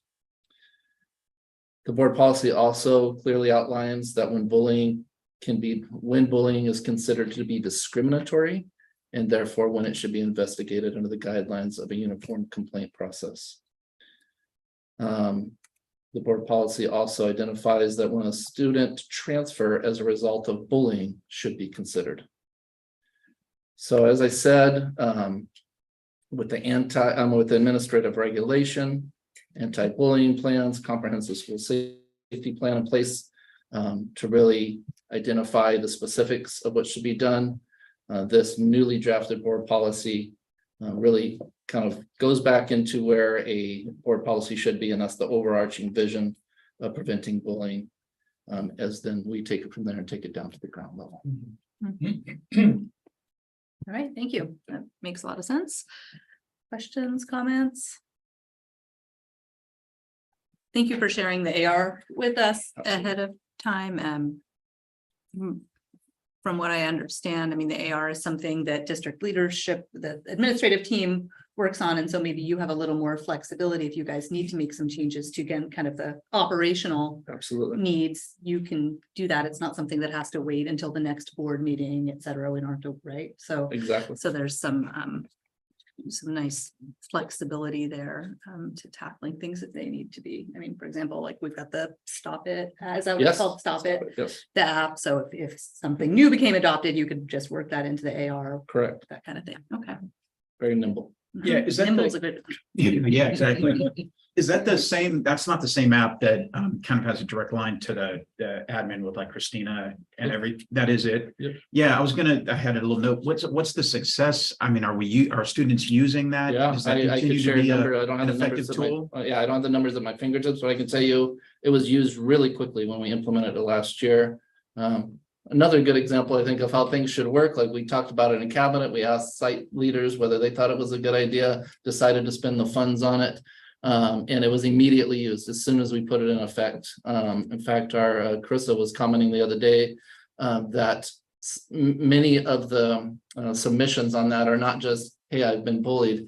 It's like students looking out for a friend. I saw somebody in my class being bullied, which is kind of a touching approach, you know. And that's what we're teaching, right? Standing by and doing nothing is as bad as inside, you know, Right. yeah. So I think there were over 100 submissions last year. Don't quote me on the numbers. I can give you specific numbers in the Friday update, but it's been well utilized. I don't want to say heavily because that might like, well, we got too much of that sort of stuff going on, but it's been well, given our numbers, it's well utilized, mostly at the middle school, few at the elementary, but we expected that. And I think the biggest thing on that, I know I've said it before, but like a tool is a tool, but you got to have it in the right hands of the right craftsperson. And Christina and Brittany have especially been just really thorough in following through. Like immediately, there's a way you can kind of text through the app where the student can still respond to you, but stay anonymous. And that really, you just think about a student when you submit that, you might be thinking, you know, And it's all via this. text. What's the big deal? It's through the app though.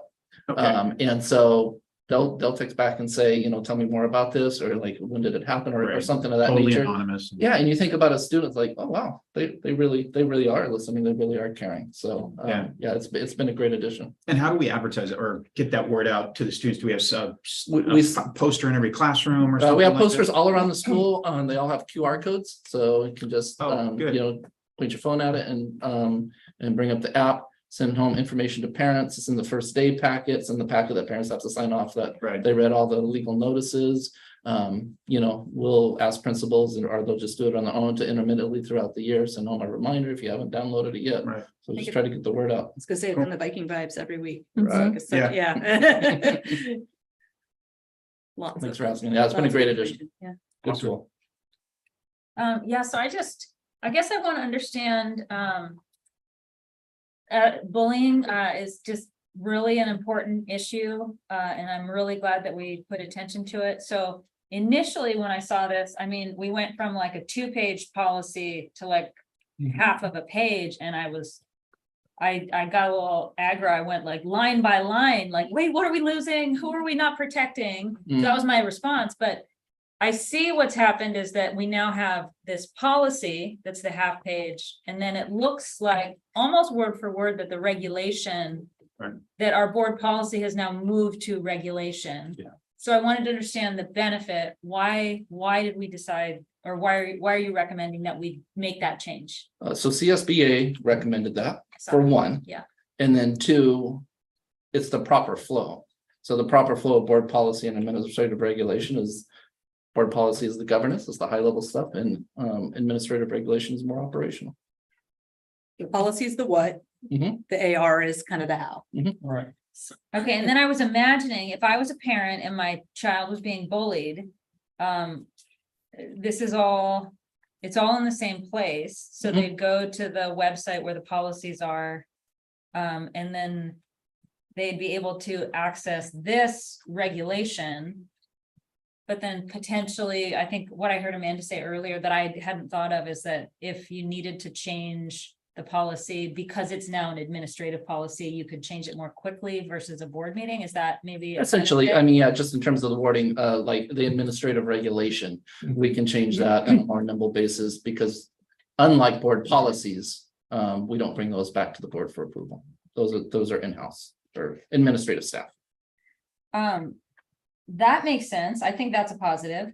I guess maybe I'm love to hear what everybody thinks, but so if I did feel like my child was being bullied and there's this section on reporting and filing complaints, like I would want to know how to do it. I would want to know that that's kind of a stable process because it's pretty precise of like what you have to follow. So like, is this, does this come from the state?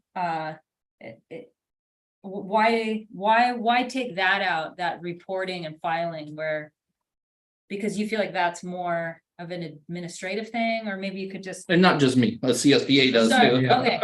It's not just a Are we one-man show. imagining what CSBA thinks? Why would they do that? I guess I don't understand. Why would they do that? Because I think that is more operational, right? It's more, How? yeah, How? yeah. Filling out forms, Yeah. that's an administrative thing, not a board thing. And so the policy is letting people know about, the district's uniform complaint procedures. Here's how you file a uniform complaint, and then if somebody did want to hop over to the administrative regulation, they could. I mean, I think I, as a parent, we're all different, right? Definitely there are going to be some people who go to board policies if they have a concern about their kids, but I think also a lot of people are probably gonna call the teacher, call the principal, go to the school website. And so I'm pretty sure the school websites all have a pretty prominent link about how to report Yep. bullying, right? Yes. Because it's good to get it from all angles, Yep. right? We want to have it, of course, in the board section with our policies and ARs, but also kind of front and center where we think people. Absolutely. But the school policy relies on the administrative policy. Yes. The administrative policy relies on the board policy. Yes. What is Christina's procedure if somebody calls her and says, my kid's being bullied? So she would investigate it. She would get all the information she could, talk to the She wouldn't students. just refer them to the website. She'd No. Come in. No. That's what I just. No, no, it's a good question. You know. Yeah, that's a good example of boots on the ground. 100%. And then our job is to make sure what's happening boots on the ground aligns with board policy. Right. Could I ask, what's the page number for the AR? Because I don't see it here. I did not include the AR okay, here. I gotcha. included in the Friday update for you. Gotcha, right, all right. And then at our CSB, I'm gonna talk about the CSBA roadshow, because I asked a question about policies. Mhm. And they stated, and I think I'm right, that they give us a bare bones Mhm. thing. And that we can do whatever we want with, as long as we don't legal. change the Yes, legal. yes. And I did ask him, Ted, if we changed shall to may, no. Right? And the reason I'm asking that is because the last line here in this thing says, any employee who permits or engages in bullying or retaliation related to bullying shall be subject to disciplinary action. And that does not say against a student. That is just bullying. So that could be another employee or a supervisor. And I like that in there, but it's in the wrong place. I'm not Just so don't sure. say that. But I hear what you're saying, but think we would not tolerate bullying regardless of who it again is Yeah, again, but I like it to be I a hear what you're policy. saying. We set the model, Yeah, Right. yeah. you know, adults set the model for the Yeah. kids. Other questions? Hmm. I can know you're still. I- I can tell you're. I agree with, I like what Callie said, but I mean, at the end of the day, I think. You know, it's gonna make sense either way. I mean, I can certainly follow the logic flow. I think the addition of the administrative regulation when there hadn't been one previously. Right. Is the big change. AR is key, yeah. And our AR is something that staff look to a fair amount or Yeah. guidance. I would say More. as much, if not more. They're a little bit more. That's actually a good directional. question. Yeah, what was the staff's input on it? I mean, were they surveyed or did you have a conversation? I didn't survey them, no, but we talked about it in cabinet and ADCO. Yeah, okay. I like it. It's much more simpler and it actually addresses what our role is. Yeah, for sure. Well, it reminds me of, because we don't talk about ARs very often here because it's not Mhm. our domain to approve them, but takes me back to when we went through the policy update for our dress code and really looked through like, okay, we're gonna have a general policy around dress and how that impacts student learning. And then the AR is kind of what goes into some of the nuts and bolts of it. And congratulations to you, Scott, for getting that AR to work. A lot of work on the ground for that, but thank you. Yeah, I know, I'm sure there's some discussion. Yeah. I guess I just feel a little remiss about losing policy, just how much that the less. Less specific, I don't know, it just feels a little funny to me to have this thing that we really want to protect and we stand up for. I mean, it's like, it's embedded in all of our values, so to have less verbiage to me feels a little funny. But I hear what you're saying about the policy itself. So I'm really, trying to put myself in your shoes and see how that feels that there's a loss. So I'm not saying this is the right way to look at it. A way to look at it is we didn't lose anything. We gained, right, by putting everything in the right place. And so with the information, all of the information is available in the policy handbook. So when a parent goes to look for the board policy, what follows board policy 5131.2? Administrative regulation 5131.2. So nothing is lost in terms of what parents can be made aware of, and nothing is lost in terms of what holds us accountable. It just puts everything to me in the right lane. So I hear what you're saying. I'm not contradicting it. Yeah. I'm just posing another way to look at it as opposed to a loss. See, I always think policy should be short and to the point, Right. less words in 8th grade level. Gives us more room for interpretation too. So it's Maybe another way to look at it is I would agree with you 100% if we hadn't added the administrative regulation. Well, the thing is that if somebody is a victim of bullying, as defined in Education Code 48900, that's a long list of codes there. I'm not sure if there's something where we could put in what pertains to school or, I mean, just simplify it. Because you're gonna have some parents that may not be able to read all what, what the definition of bullying is, or the act of bullying. But as a parent, I never looked up anything. If I had a complaint, Yeah, when that's I true. called the principal, I would just call the principal, Well, They yeah. sorted it out. And I think that it's again why, I saw this topic as a good topic to really think through the flow, right? Like, Yeah. it shouldn't just be, hey, we adopted a policy, our work is done. Like, that's just the beginning. With the administrative regulation, great, but in many instances, including this instance, there has to be a next level too. And so having those anti-bullying plans that have, that are worked on at the site, that really reflect the nitty-gritty of what we're doing, and we post them publicly. That is a next level of taking it down to the site and intended to be in that nice one pager, simple language, bullet point, to get to your point, Ted, of a little bit more like, if I just walk up and I'm not engaged with administrative regulations, I don't think if I wasn't an educator, I wouldn't be very engaged with board policies and administrative regulations. But if I walked up to my school and saw this big poster, what does this school do to prevent bullying?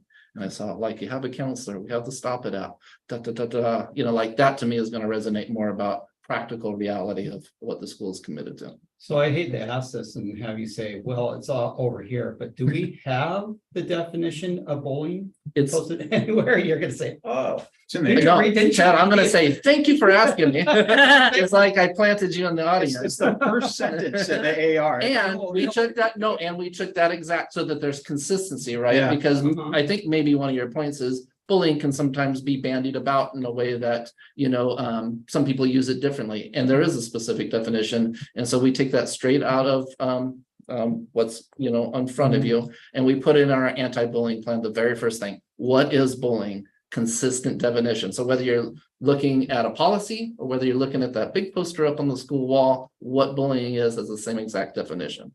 And every school has that on their poster. And then there's some slight differences in terms of what each school does programmatically. There's a lot of consistency, like they all have a counselor now. Mhm. Yay. But then there's little, different flavors at each school too, that they do a little differently. Good, yeah, just try to simplify. Yeah. Yeah, those anti-bullying plans you'll see, and they're the very first blurb is all that definition. And in the same thing, I know it's on here too, but it's the cyberbullying. Yes, Which I think is all included, Oh, in yeah. probably 100 times worse than. all included in there. Yeah. Yeah, Okay, what's good. next? Yeah. So you bring up a good one. So in the prior policy, there's a whole section about what cyberbullying is. Mhm. And that's a policy, which means that if something comes up that is not listed in there, that's outside of our policy, we would then have to change the policy. For example, AI, is that in there? No. And so, That's an academic honesty. yeah.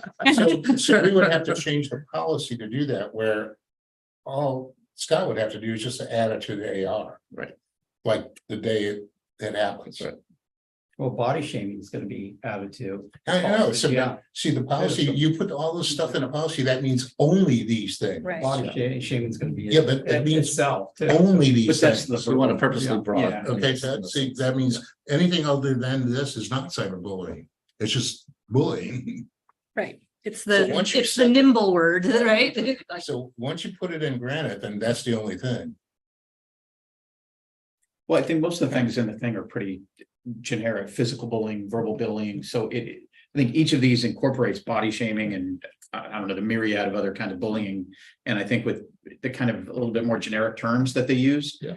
It gives us more latitude as the school and Christine as the principal or whoever it might be in charge of this or that particular situation. It gives them a lot more leeway to be able to include whatever the thing is and make them make a decision on it.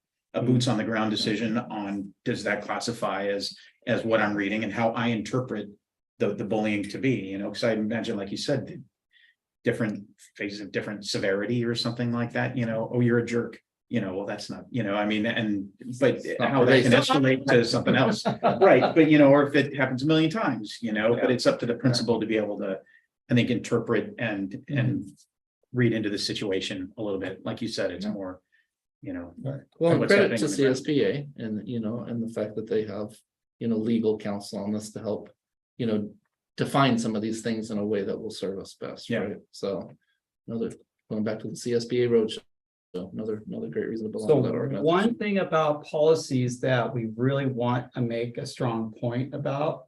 I've always said, let's get rid of governing board, Mhm. because that's just too generic. That's just saying, oh yeah, governing boards, it's boilerplate, put us in there. SoCal Elementary School District trustees and staff. Well, this is a board policy, it can't be staff. Okay, board, Yeah. all right. SUESD governing. That's board. what AR. Stop it, man. It's the AR, no, that's the AR. Yeah, okay. But anyways, trustees, I think we should insert that in there and that makes the strong statement. I like that change. I like that. Got it. Yeah. Well, I like the Good. policy the way it is, because the old one says you can hack into somebody's account, it's okay as long as you don't ruin their reputation. Do you like the change of personalizing it to be the SoCal Union School District? Oh, yeah. Board? believes. We're and making a statement. Recognizes, Yeah. yeah, Copy that. always a good addition. And then why not define bullying in the board policy? What is the definition? I mean, it changes every day. Well, There then is you a have to include- definition in the AR. It's. Yeah, and then you have to But include why not everything. double up on that? Well, Because that's a good idea. Because if it changes, we have to bring it back again. So for example, should it read the include, definition, it's pretty basic. so should it doesn't say anything about AI, does it? How was AI bullying? Yeah, Really? Well, let's not go into it like that. Right, I think I don't we're wanna starting do to it get in into the public. weeds. I don't want to do it in public, but. Wow. So. Would so it, we would don't it, know is it all of- possible for us to like link in to show like the, bullying, Oh, a as link. defined in the AR? like, yeah. link it? Are we connecting allowed it. to do I think that? that would really be. Sure. solid. Okay. Yeah, That's something yeah. they can do through the Yeah, magic of because Gannett? then- Just like the. I will do. Just like You do, okay. Jen will do. Just like the link you put in the Friday that notes. way, to the then AR. it's, Not an actual link. Are you saying an actual hot link? Okay. I don't know if that's why I don't know if they. So that's why I want to make sure we're all talking about the same thing. Yeah. Like a link to the AR to Yes. show the Well, so definition Because of that's what bullying. the Friday notes had Because- AR here, and you Because click it on here and it connects takes it. you to the. Does think it- that- doesn't Gamma give you? And the link? enforces it. Yeah, we don't know. Doesn't Don't do Gamma that? give you that link to the AR? Yeah, Gannett gives the link to the AR, but like if the board policy, we're able to have a link, or I mean, in parentheses, CAR for the definition of bullying. Yeah, That way, just then a link it's, on that. What about in board the, policy. and all the links down here? yeah, well, that might be there. No. It's, Well, yeah. Well, there's a lot this down is a sea of links. mm. These are like the footnotes, right? Oh, wait, now I'm looking at the wrong thing.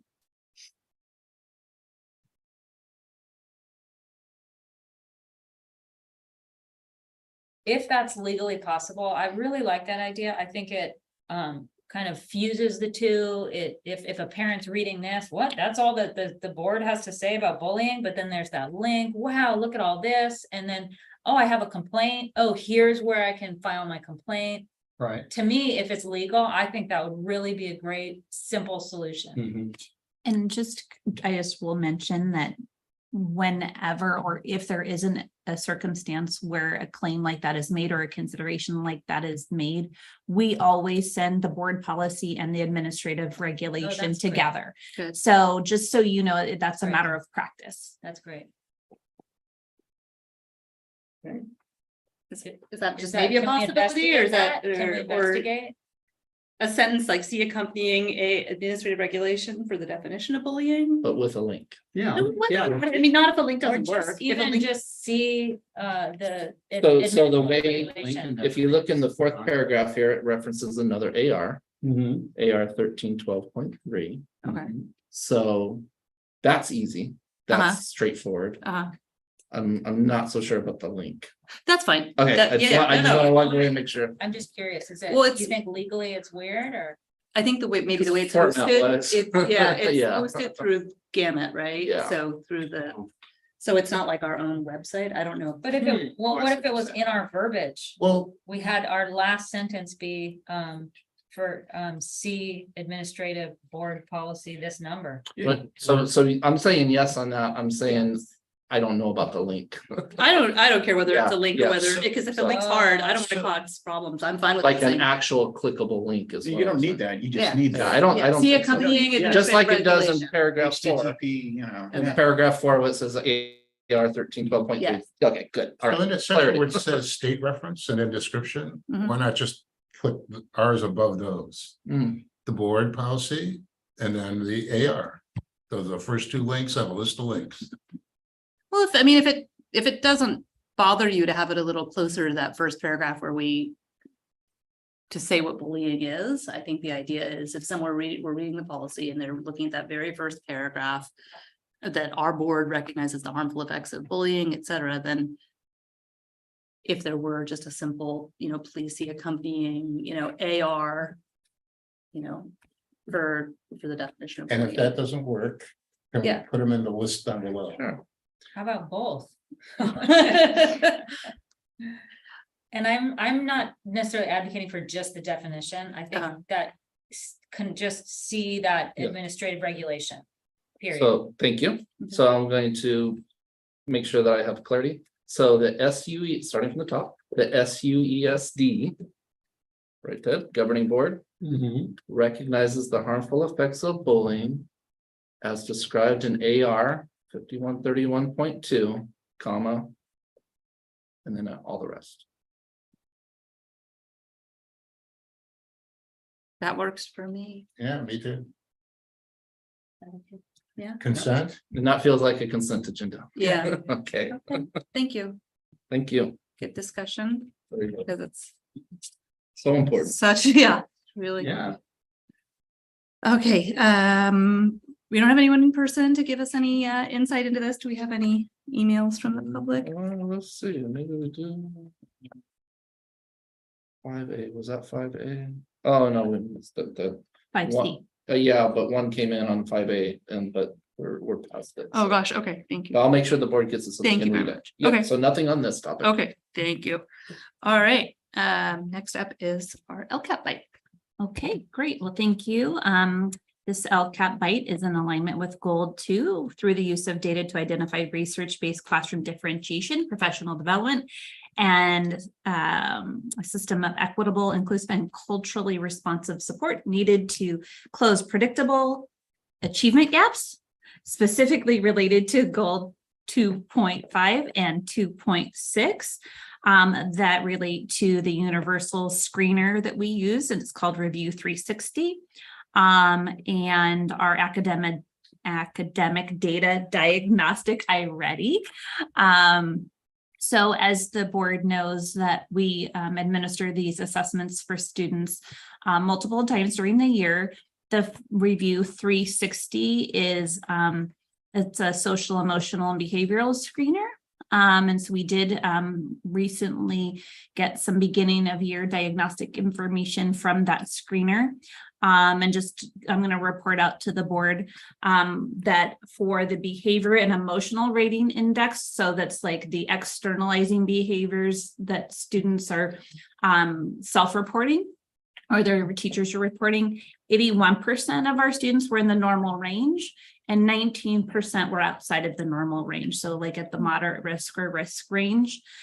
For the internally risk rating index, that means like how I feel about myself and those kinds of things. 77% of our students reported themselves in the normal range, and 23% were kind of outside of that normal range. So at moderate risk or at high risk.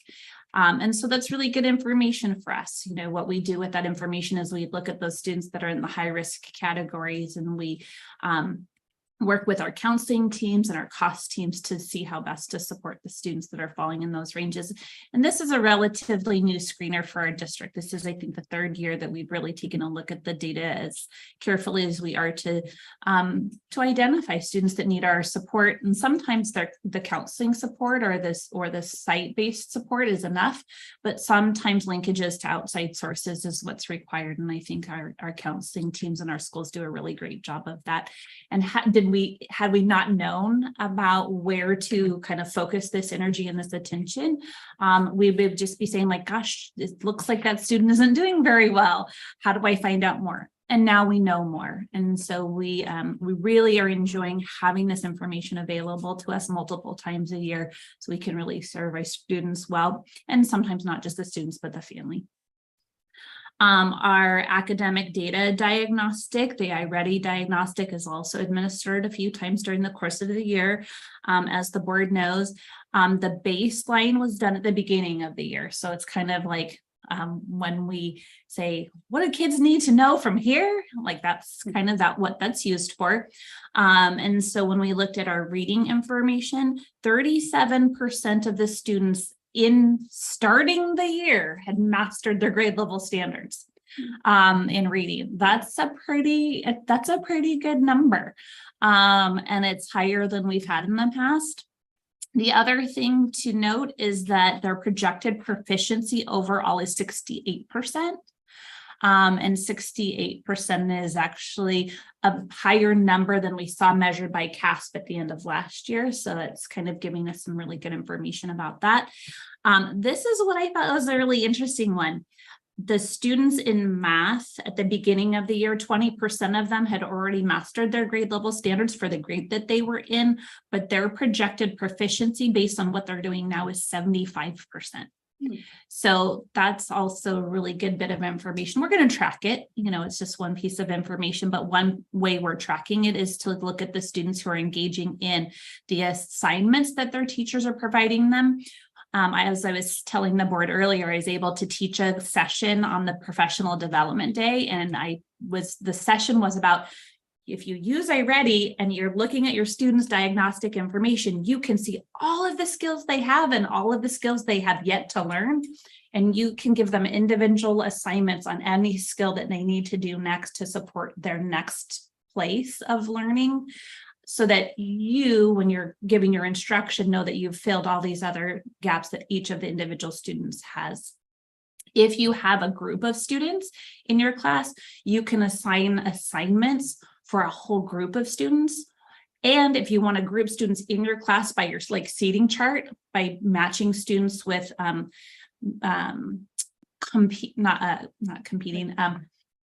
similar, I'm sorry, like levels of understanding and language, you can do that. And so actually the middle school is like, I have my new seating chart.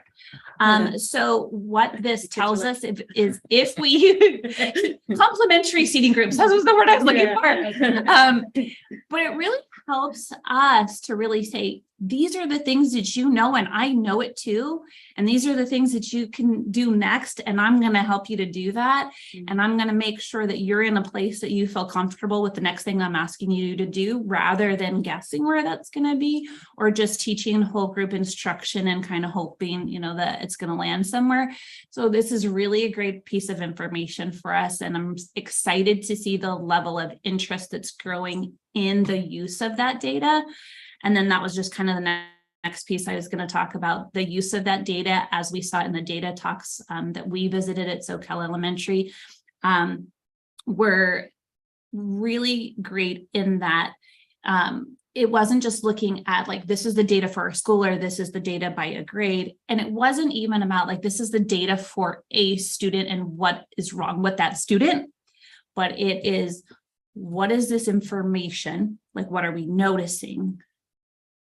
And when we notice it and we say it out loud, that's like the first step. But then the next step is, how do we interpret it? Like, what do we think it's telling us? What are the implications for us as educators? And then what else do we need to know to be able to apply, right, our work to their learning? And so that piece makes me so joyful, because it's really taking good data, and I feel like we have good data, and not just noticing it or making excuses about it or generalizations about it or just talking about subgroups or those things, but really just saying, if I want to, you know, be the best educator I can be for each individual student, which is impossible to do, this helps me to do that. So that's just my update for the board tonight. Any questions about those? And that was iReady data that was giving you that information? Is that what you were saying? Yeah, there's two data pieces that I was telling you about. One was the screener, and that's the more the emotional and behavioral screener. The other one was the academic diagnostic, which was the iReady. The iReady. Yeah. And then the screener, are you just screening the students that qualify for No, the LCAP, or is doing everybody. Wow. Not all ages though, right? Or All ages. And even little TK guys. You know what, I have to check the TK guys, but for the little ones, their teachers do the recording. There's a series of questions that they answer. Because I mean, for a child to be reflective about some of those things that are 5, you know, it would be difficult, but their teachers are really great about doing that and being serious about it. Would you say the statistics again on the cost screener? And is that all the schools, or is middle school separated out from the elementaries? So with the behavioral screener or the academic Behavioral one. So 81% of the students scored in the normal range on the behavior and emotional rating index, and 77% on the internalizing risk rating index. And then that other number is moderate to high risk. Yeah, so the 23% Yeah. on that latter number would be moderate to high risk, not a high level in the high risk. I don't like to give the small numbers because then you can almost identify the students. So that's why I kind of went the reverse direction just by Yeah. giving you the larger number, the larger percentage.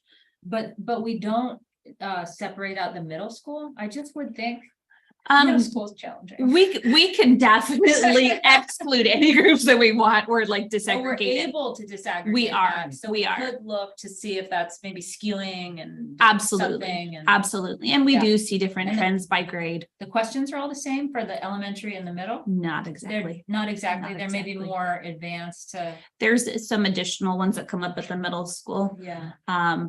That's just because there's more complex opportunity.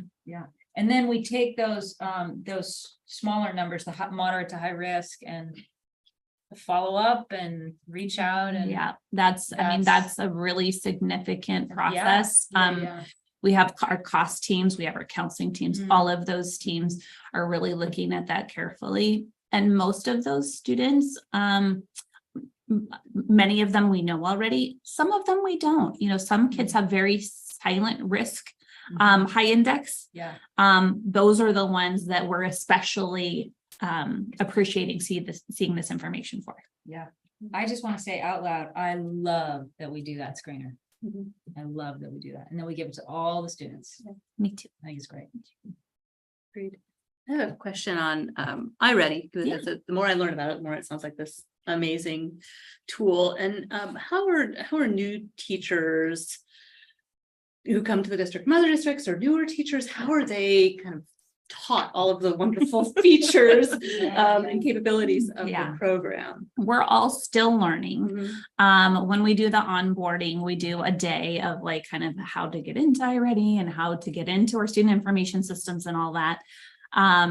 Administering the test is fairly easy. Basically, you already have your students populated, you kind of press the button and you go. The harder part to teach is like how to pull reports, how to group your students, how to assign lessons, those kinds of things. And that's for all staff across the board. iReady is fairly intuitive. If you play around long enough, you're going to find how to do most of the things. But what we found when I had my session on the PD day, we're only in October, but we all learned something new. And we've been using it this is our third year. And so I think one of the things that we would like to do, and I'll just say, iReady has great PD offerings. Last year, the iReady trainers went to each of the elementary schools and the middle school to do training. That doesn't mean you remember it. It doesn't mean that like if you don't apply it every day, it comes naturally again. So we're going to have to figure out a system where we're kind of doing like ongoing, like kind of spiral learning. One of the things I thought was great about the session that we did was they were like, give us like the directions of the top things that we want to know. And so we just did like a link sheet to say like, these are the how-to steps for all of like the really important things that you just asked how to do. And then we had one of our teachers who just learned how to do something and then she retaught it to the group. And so like, we're kind of trying to do the capacity building like that. But I don't know if that answers your Yeah, that really question. did. Yeah, yeah. No, and I don't think this would happen in our district, but it'd be so sad if some people, had learned previously and know how to do things, but the newer folks didn't quite get, Yeah. get as much training. I don't think that's how we roll here, but just wanted to get a little more info on how It's still how a the learning process, happens. though. And iReady is a growing company. They offer so much more now this year than they did in previous years. And I'll just give this team an example. Now they offer lessons in Spanish. So if I'm a teacher and I want to send lessons home, I can send it home with the directions in Spanish and the lesson in Spanish. So if the parent is a Spanish speaker and the student is more comfortable in speaking Spanish, they can do the lesson that way. And so there's just a lot more that they're adding in based on our requests. So Thank you. I hopped in. Anyone else have a question? I just went to YouTube. There's a whole series on iReady for teachers. There you go. Yeah, I mean, Yeah, you know, yeah. like, Lots of okay. options. Yeah. Yeah, so. Cool. All right. All right, I think we're good here at the table. We don't have anyone in person. Do we have any emails on this item? Nope. Okay, thanks for another great LCAT bite. All right, we've got our one action item, the discussion of our governance handbook. Am I leading us off? I don't mind leaving it at all. I'm gonna keep it short because I think we went in depth last time. Yes. And so here's my big summary. The changes you requested have been made. Yes. All right. Any questions or comments? New request. From the CSBA roadshow, there was some discussion about public comment. And so I think we should go with this, but we should come back and look at that. What's the suggestion on public comment? That email public comment is not allowed, that it has to be a person has to speak. So that was for remote meetings, right? Because I do remember that. I don't think it was, that's what I'm saying. We need to look at that because I don't think it was for remote meetings. I think it was for all meetings. That you have to, well, so I think I remember, we could be talking about something different, but a point that I remember, because I remember it really resonated with, is if you think back under AB 361, when we were having completely remote meetings. Right. And we allowed for email public comment. Right. But we also at that time allowed for input, at least at the beginning. Now I'm having to go back. The long and the short of it is it doesn't suffice. You would have to allow an interactive avenue for somebody to provide public comment. You couldn't say just email. That was my understanding. Yeah. So like for us, the email in this setting is extra, right? Like we don't have to provide that extra avenue. We provide it because we want more access, but somebody can come in person. But it's not extra, it's the only avenue. What I'm saying is that the primary avenue should be someone could speak to us over the internet. Are we talking virtual or in-person board meetings? In person. Right, so the default is somebody coming here and making a public comment, right? Right. We allow, obviously we allow that, Right. have to. We also allow email. I think the point that you're referring to is if we were having virtual only comments, No, the virtual only meetings, no, email only doesn't suffice. no. I'm saying if this meeting that we're holding right now, if somebody wants to comment, they can comment to us over the internet in their voice, so we can hear what they say. I hear what you're saying. That wasn't my understanding. That's what I'm saying. I think we should approve this and we should look at that. Okay. Yeah, I'll go back and look at my notes. I'm remembering that discussion was around thought- like these, I did take my notes, but that are probably in my car right now. But yeah, all these little nuances for situations where either the whole board is remote or one member is remote, but I'm happy to look at it and maybe you could, if you don't mind, Yeah. I'll follow up in the Friday The reason update. I mentioned it is because I see in the news all the time about some board meeting that got blown up by a commentator Mhm. over the internet, Mm, and that you just have to let happen. yeah, that wasn't, no. We'll do a follow-up. With this one, for now. Sounds good. Any other questions, comments on this? No, we had a lot of conversation about it last time, so unless we have any other comments or questions from the board, And then tabling. anything, right? That's right, we Well, still can need to we follow just up on go that. over I'm sorry. line by line? Yeah, absolutely, absolutely, Page by page. yeah. Step by step. Thank you to Scott and Jen for Mhm. the heavy lift in Sorting it making. all out. Yeah, and it's been on more than a few dockets, what with changes and the like, so thank you for keeping it updated and reflecting all of our myriad comments. My big ask is that nobody leave tonight before you sign the page that Jen has Yes, out of there. That's all set up for actual usage. perfect, perfect, Good. all right. Nothing else here from the table, we don't have anyone in person, we probably got like 10 emails on this Yeah. topic. I'll but- get comfortable. Yeah. It's like 20, it's nothing. Okay, all right, do I have a motion to approve the governance handbook? I move. Do I have a second? I'll second. All in favor? Aye. Any opposed? Excellent. Thank you all.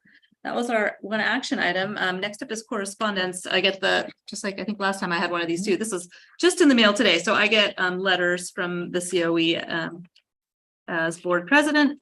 And of course, this is something that was already sent to Scott and a few other folks, but just letting us know that we've got a signed certification of our unaudited actuals. So always good news, and I will pass that along in case you need my copy for anything, but I'm sure you already have a copy in district files, whatever that may be.